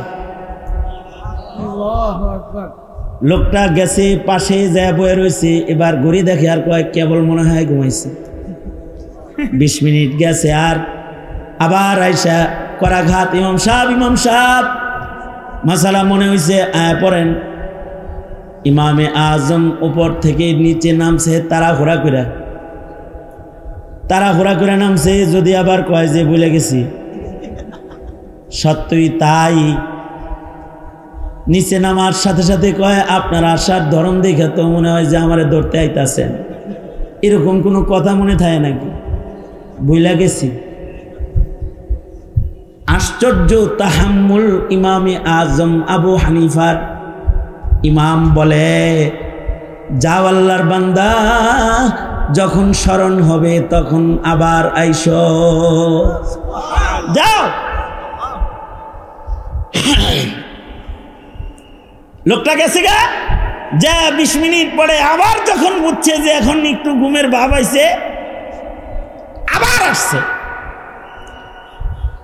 এবার আইসা আবার ডাকি ইমাম সাহেব উঠেন, দরজা খুলেন, মাসালাটা স্মরণ আছে, বলবো না এখন। ঘুম থেকে জাগ্রত হয়ে ইমাম নিচে নেমেছেন। নিচে এসে মুস্কি হেসে দিয়ে বলে কি মাসআলা আল্লাহর বান্দা বলো। হেমিয়া কয় মাসালা হলো পায়খানা কি টক না তিতা এটা জানতে আইছি, মিষ্টি না তিতা এটা জানতে আইছি। ইমামে আজম আবু হানিফা রহমতুল্লাহ আলাইহি 3 বার ঘুম থেকে জাগায়া জিগায় পায়খানা মিডা না তিতা।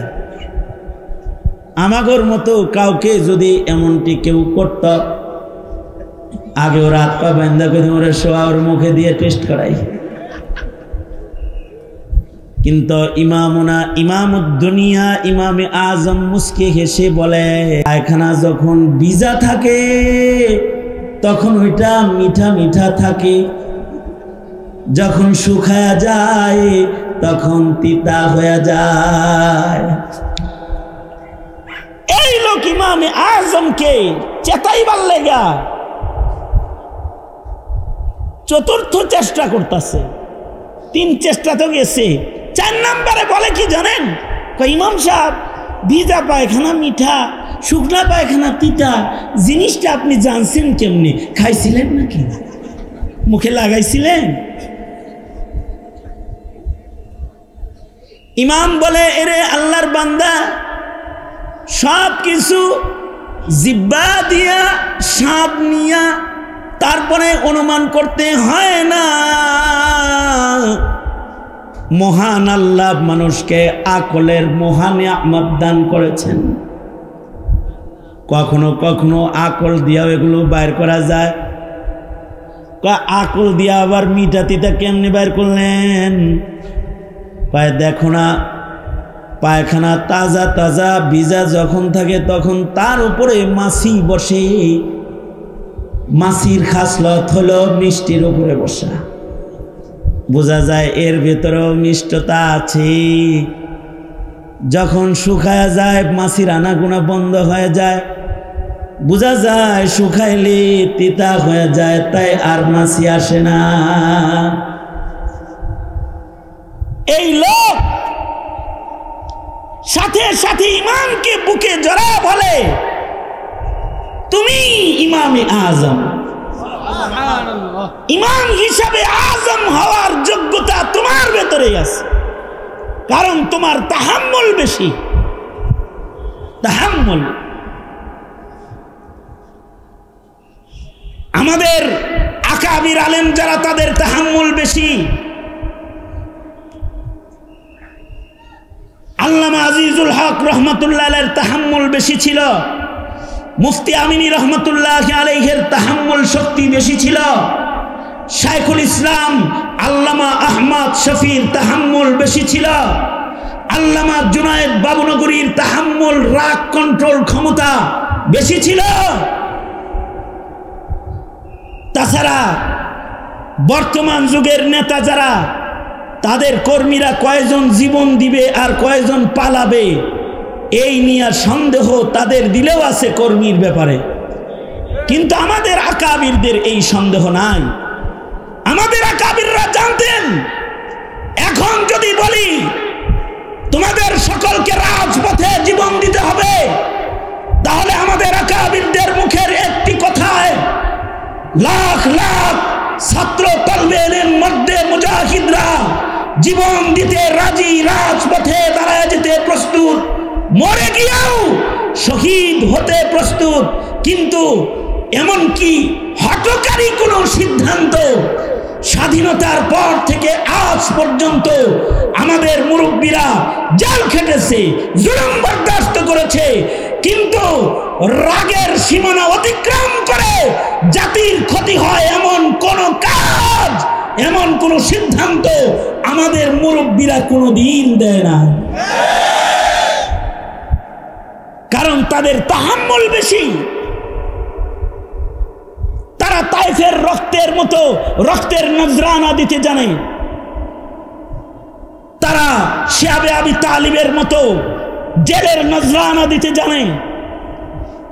তারা মদিনার হিজরতের মতো দেশ থেকে দেশান্তর হওয়া জানে। কিন্তু জাতির অকল্যাণ, জাতির ক্ষতি আলেমরা কখনোই করতে পারে না। কিন্তু ওই তারা যারা নিজের রাগকে কন্ট্রোল করতে পারে না, হেলমেট পরে মানুষের বুকের খুন রাজপথে কার্পেট বানায় যারা, সে কার্পেটের উপর দিয়ে হেঁটে যায়, এই সকল সন্ত্রাস আর চাঁদাবাজরাই আলেমদেরকে সন্ত্রাসী কয়। শুনলে তখন হাসি পায়, কিন্তু বলার কিছু থাকে না। আল্লাহর রাসূল সাল্লাল্লাহু আলাইহি ওয়াসাল্লামের একটি কথা, নবীজির ইলমের একটি আলাদা এজাজ। নবীজিকে আল্লাহ তাআলা জাওয়ামিউল কালিম বানিয়েছেন। আল্লাহর রাসূল বলেন কম, কিন্তু নিজ দিয়া সাগর প্রবাহিত হয়ে যায়। আল্লাহর রাসূল বললেন, লা তাগজাব, রাগ করো না, রাগকে কন্ট্রোল করো। তার মানে নবীজির এই ছোট্ট ইলমের মধ্যে মানব জাতির অর্ধেক গুনাহ থেকে বাঁচার নসিহত আছে। এ কারণে আল্লাহর রাসূল বলেন, বাল্লিগু আন্নী ওয়ালাউ আয়া, আমার একটি কথা হলেও উম্মতের কাছে পৌঁছায় দাও। যেমন বুখারী শরীফের পয়লা হাদিস, এমন কোনো মানুষ নাই হাদিস তার মুখস্থ নাই। যদি বলা হয় বুখারী শরীফের প্রথম হাদিস কি, তো বলবে বুখারী শরীফের পয়লা হাদিস হলো নিয়ত ভালো করো, ইন্নামাল আমালু বিন্নিয়াত। ছোট্ট একটি কালিমা, কিন্তু এই কালিমার পাওয়ার কত, এটা কত জামিয়া, এটার হিদায়াত কত বিস্তৃত। এই ছোট্ট কথার হিদায়াতের বিস্তৃত সীমানাটা কত বড়! কিয়ামত পর্যন্ত মানুষের জীবনে মানুষ যত আমল করবে, সব আমল শুদ্ধ হওয়ার জন্য, আল্লাহর কাছে মকবুল হওয়ার জন্য, আল্লাহর কাছে ওজনদার হওয়ার জন্য এই ছোট্ট কথাটাই যথেষ্ট। আল্লাহু আকবার জোরে করে বলেন। অর্থাৎ মানুষের জীবনের সকল কাজ তার নিয়তের উপরে নির্ভর করে। আমি ওয়াজ করতেছি, আমার ওয়াজ করাটা আমার নিয়তের উপরে নির্ভর করে। আমার যদি নিয়ত হয় বাহবা পাবো, হাদিয়া পাবো, হাউকাউ করব, চিৎকার দিব, চলে যাব, তাহলে আমার ওয়াজের নিয়তের কারণে আমার ওয়াজের পুরস্কার একরকম হয়ে যাবে।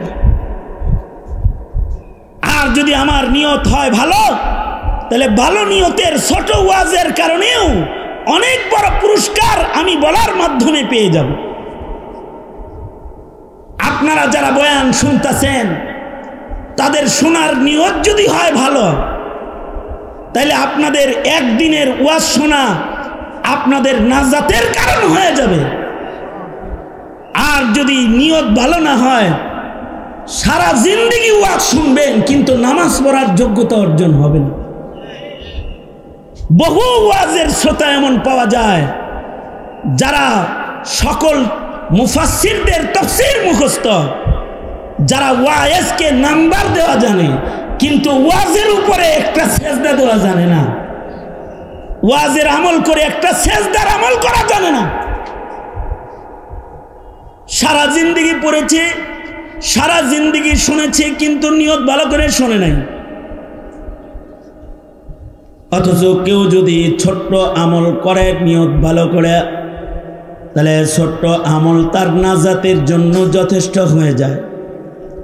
রুব্বা আমালিন সাগীরিন তুআজ্জিমুহুন নিয়া, রুব্বা আমালিন কাবীরিন তুসাগগিরুহুন নিয়া। নিয়তের কারণে মানুষের জীবনের ছোট্ট আমল বড় হয়ে যায়, আবার নিয়তের কারণে মানুষের বড় আমলগুলো বরবাদ হয়ে যায়। অনেক বড় আমল কিন্তু নিয়ত খারাপ হওয়ার কারণে বরবাদ। হাকিমুল উম্মত থানভী রহমতুল্লাহি আলাইহি নিয়তের আলোচনা করতে গিয়ে আজব একটা নুকতা বলেছেন। সেটা হলো এই যে মানুষের নিয়তের কারণে কখনো কখনো দেখতে মনে হয় গুনাহ, কিন্তু সব হিসাবে আমল নামায় উঠে যায়। দেখতে মনে হইতেছে গুনাহ, নিয়তের কারণে সব হিসাবে আমল নামায় চলে যায়। আর দেখতে মনে হইতেছে সবের কাম, নিয়ত খারাপ হওয়ার কারণে কাজটা গুনাহের কাজে পরিণত হয়ে যায়। আজই কথা তুলে ধরছেন। এইটা তুলে ধরতে গিয়ে উপমা দিছেন যে পৃথিবীতে মিথ্যা কথা হলো আকবারুল কাবাইর, কবিরা গুনাহ, কবিরা গুনাহ, যার একটি গুনাহ বান্দাকে দোজখের আগুনে ফেলার জন্য যথেষ্ট। এটা হলো কবিরা গুনাহ। আর এই কবিরা গুনার লিস্টের ভেতরে যেগুলো আকবারুল কাবাইর, বড় কবিরা গুনাহ, তার ভেতরে একটা বড় কবিরা গুনাহ হলো মিথ্যাচার, মিথ্যা কথা বলা। কারণ মিথ্যা উম্মুল মাআসি, মিথ্যার পেট থেকে হাজারো মিথ্যার জন্ম হয়, হাজারো গুনার জন্ম হয়। একটা মিথ্যার পেট থেকে হাজার মিথ্যা জন্মায়, একটা মিথ্যার পেট থেকে হাজারো পাপের জন্ম হয়ে যায়। একটা মিথ্যা কথার ভেতর থেকে হাজার পাপের জন্ম হয়। উম্মুল মাআসি, মিথ্যার গর্ভে গুনাহ থাকে, মিথ্যার পেট থেকে গুনাহ প্রসব হয়। এত বড় কবিরা গুনার নাম হলো মিথ্যা কথা। কিন্তু নিয়ত ভালো করে যদি এই মিথ্যা কথা কেউ কয়, তো সেইটা আবার গুনার লিস্টে যায় না। উদাহরণ দিতে গিয়ে হযরত থানভী বলেন, দুই ভাইয়ের কাজ্জা থামানোর জন্য কিছু মিথ্যা কথা কইছে। দুই ভাইয়ের ভেতরে, দুইজনের ভেতরে, বন্ধুর ভেতরে আদাওয়াত, দোস্তি নষ্ট হয়ে দুশ্মনী পয়দা হয়েছে দুইজনের ভেতরে। এবার খালি বদনাম করে একজন আর একজনের। মসজিদের এই কোনা একজন নামাজ পড়ে, ওই কোনা একজন নামাজ পড়ে, মাঝখানে যেটি থাকে হে বয়া বয়া হের বদনাম করে, ও বয়া বয়া হের বদনাম করে।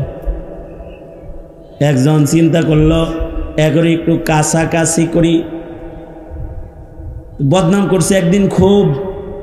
তারপরে আস্তে করে যে মসজিদের উত্তর কোনায় এসে বসছে হের কাছে। হে কয় কিছুক্ষণ আগে আব্দুল সবুর তোমার লগে অনেক কথা কইল, হের লগে এত পিতলা আলাপ করলো, আমার ব্যাপারে কি বলল? এখন আব্দুল সবুরে আব্দুর রহিমের নামে যা যা বলছে হুবহু সত্য কথা যদি আব্দুর রহিম রেহান উত্তর মোড়া বসে বলে, এতদিন হইছে কিলা কিলি, আজকে হবে কুবা কুবি।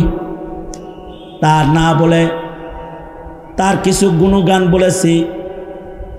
সে বলল লোকটারে আমি দেখতে পারি না, সে দক্ষিণ পাশে নামাজ পড়ে, আমি উত্তর পাশে নামাজ পড়ি, কিন্তু আমার এই ভাইয়ের মতো একটা মানুষ হয় না। এই এলাকার কত দরিদ্র মানুষ যে তার দ্বারায় উপকৃত। ছোট্ট একটা মিশা কথা কয়ে দিচ্ছে। আবার ওর কাছে যে যখন বসছে কয় কি কইল রে তোর কাছে? কইল খুশু খুশু আল্লাহ ইবাদত যদি এই মসজিদে কেউ করে আপনি ছাড়া আর কেউ না।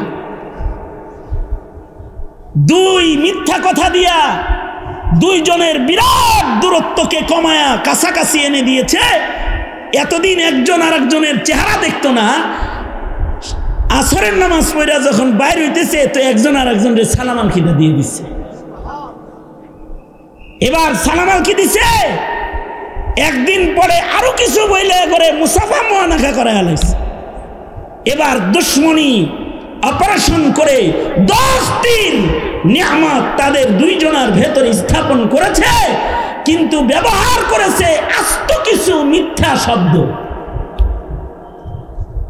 এইরকম একটা মিথ্যা শব্দের উচ্চারণ নিয়ত ভালো হওয়ার কারণে, দুই ভাইয়ের বিবাদ মিটানোর কারণে এই মিথ্যার উচ্চারণগুলো অসত্য হলেও এর দ্বারায় কোনো গুনাহ হবে না, কারণ নিয়ত ভালো। আর যদি একজন আর একজনরে খাওয়ায়, আমার একজন 6 মাস খুব খাওয়াইছে, 6 মাস আমার একজন খাওয়াইছে, অনেক খাওয়াইছে, এমন খাওয়াইছে যে আমি তার উপরে দুর্বল হয়ে গেছি। পরে কয়েক লাখ টাকা ধার চাইছি। এরপরে যে ফোন বন্ধ করছে, এখনো ফোন খুলে না, আমার ফোন ধরে না। তার মানে হ্যার নিয়ত ছিল কিছু ধার নেওয়া, 15,000 খরচ করছে, তো 5 লাখ ধার নিয়েছে। পরে জানলাম যে আর একজনের সাথে এই কাম করছে, আবার জানলাম আর একজনের সাথে এই কাম করছে। কিছুদিন পূর্বে শুনলাম সে এখন দুবাই ব্যবসা বাণিজ্য করে। তার মানে এটা তার একটা কূটকৌশল, মেহমান নেওয়াজি শরীয়তে ইসলামের একটা ভালো আমল, কিন্তু সে ভালো আমলটা করেছে মতলব খারাপ লয়া, যে ভালো ব্যবহার করি খাওয়াই, পরে সিল্লা কাটটা লবণ লাগায় দিব। ইন্নামাল আমালু বিন্নিয়াত। এত খাওয়ালো, এত ভালো আচরণ করলো, এত হাদিয়া দিল, সব হবে না, নিয়ত খারাপ। মানব জীবনের প্রত্যেকটা কাজ এরকম নিয়তের উপরে নির্ভর করে। এ কারণে দাওয়াত তাবলীগে কিতাবি তালিম হয়, একটা হাদিস হলেও ভাই তুমি শুনে যাও, লাভ কি? এই একটা হাদিসও বান্দার জিন্দেগির পরিবর্তনের জন্য যথেষ্ট হয়ে যেতে পারে। কারণ নবীজির ছোট ছোট হাদিসগুলো জাওয়ামিউল কালিম, এর ভেতরে কথা কম কিন্তু নসিহা বিস্তৃত। নসিহতগুলো জামে, ছোট্ট কথা কিন্তু নসিহতের সাগর এর নিচ দিয়ে প্রবাহিত হয়। এ কারণে আলেম ওলামার কথা বৈশা শুনতে হয়, অল্প কথা শুনলে লাভ হয়। আলেমরা নবীর একটা হাদিস পড়ে, হাদিসটা ভালো করে শুনলে লাভ হয়, জিন্দেগির পরিবর্তন হয়। এ কারণে আল্লাহর রাসূল বলেন, বাল্লিগু আন্নি ওয়ালাউ আয়া, আমার পক্ষ থেকে একটি হাদিস, একটি কথা হলেও আমার উম্মতের কাছে পৌঁছায় দাও। আপনারা যেন নবীর একটা হাদিসও নিজের সন্তানকে শিখাইতে না পারেন, সেই চেষ্টা করা হচ্ছে। আমাদের মক্তবের ছেলেদেরকে 40 হাদিস মুখস্থ করানো হয়, ছোট ছোট বাচ্চাদেরকে 1 নম্বর হাদিস শরীফ, 2 নম্বর হাদিস শরীফ, 3 নম্বর হাদিস শরীফ, ছোট ছোট হাদিস ওদের মুখস্থ করানো হয়। আর আপনাদের শিক্ষা কমিশনে এখন মুনকিরে হাদিস বসাইছে। মুনকিরে হাদিসকে শিক্ষা কমিশনের অন্তর্ভুক্ত করেছে, অর্থাৎ যে হাদিস মানেই না তারে শিক্ষা কমিশনের জায়গা দিয়া আপনাদের কাছে হাদিস পৌঁছার সকল দরওয়াজা বন্ধ করার এক চক্রান্ত এতে বসে গেছে। অথচ নবীজির একটা হাদিসও কত দামি। একটা হাদিস হযরত থানবী রাহমাতুল্লাহ আলাইহি বলেন, মাটির উপরে একটা গাছ লাগাইলে এই গাছটা যেমন কিছুদিন পরে পাতা দেয়, ডাল হয়, এটা ফুল হয়, ফল দেয়, যুগ যুগ এ গাছ থেকে যেমন উপকার হয়, মুমিনের কলবে যদি নবীর একটি কথাও বপন করে দেয়া যায়, ইলমের বীজ কলবের ভেতরে, কলবের মাটিতে যদি এটাকে বপন করে দেয়া যায়, এটা মৃত্যু পর্যন্ত এটা খালি ডালপালা গজায়া তাকে ছায়া দেয়, আলো দেয়, তাকে উপকার করতে থাকে, তাকে হিদায়াতের পথে চালায়। একটা কথা, ইলম তো এত দামি জিনিস, সেই ইলমকে বিদায় করার চক্রান্ত রাষ্ট্রীয়ভাবে হচ্ছে। আর এলাকার সাধারণ মানুষ এই নবীর হাদিস, আল্লাহর কোরআন সংরক্ষণের জন্য মাদ্রাসা লালন পালন করে যাচ্ছে। পক্ষান্তরে 90% মুসলমানের দেশ বাংলাদেশ। এই বাংলাদেশে সরকার যেই আসে সেই কিছু না কিছু দিনের ইসলামের আমানত, ইলমে দ্বীনের ক্ষতি করার ধান্দা করে।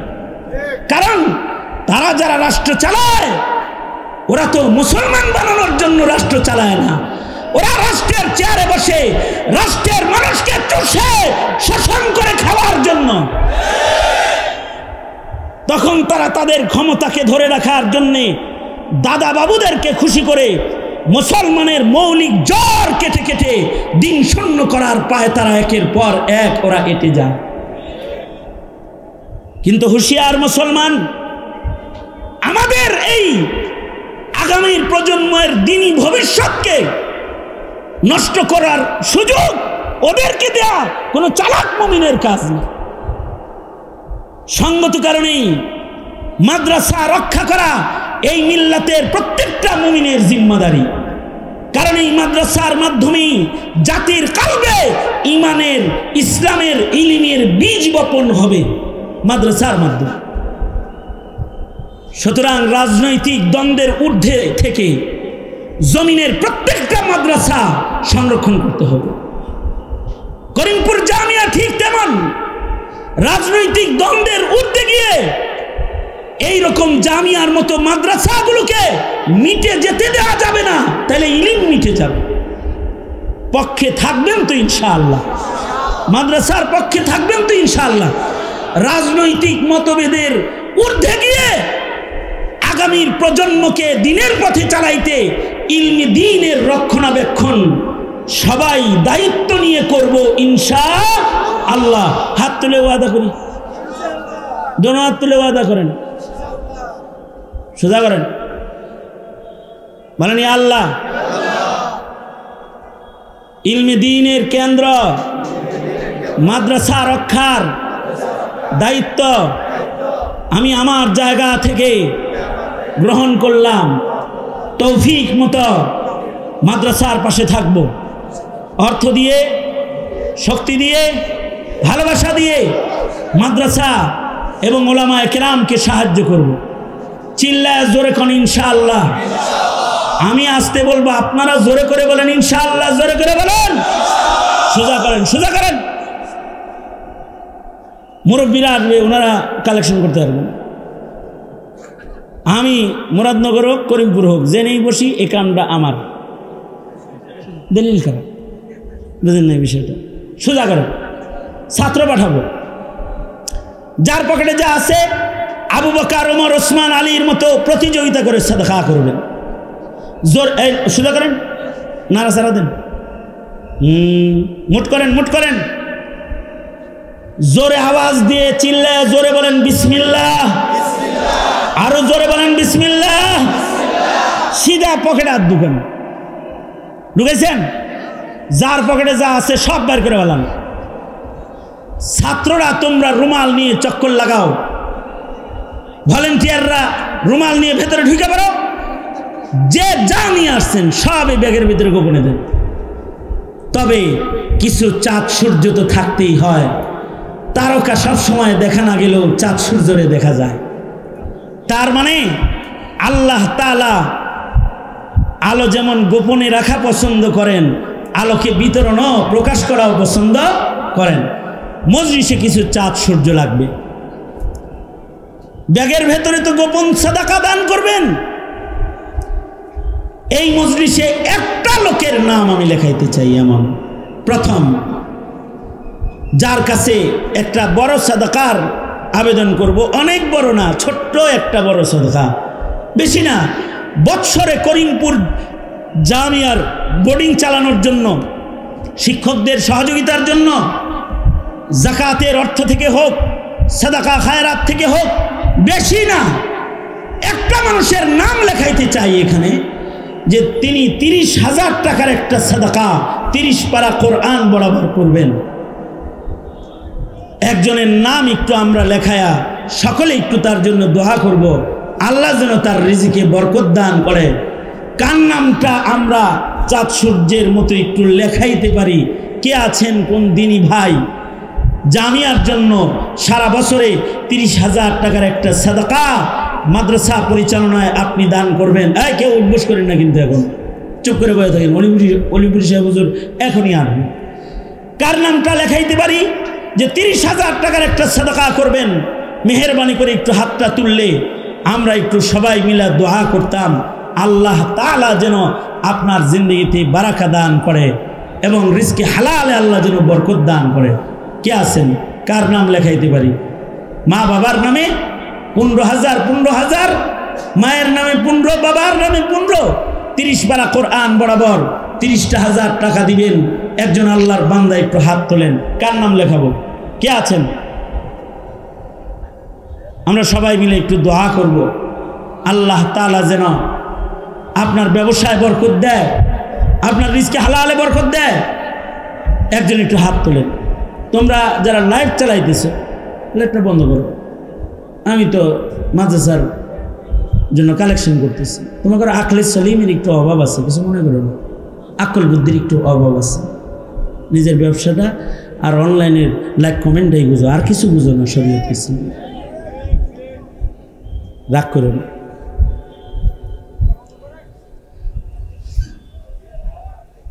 আবার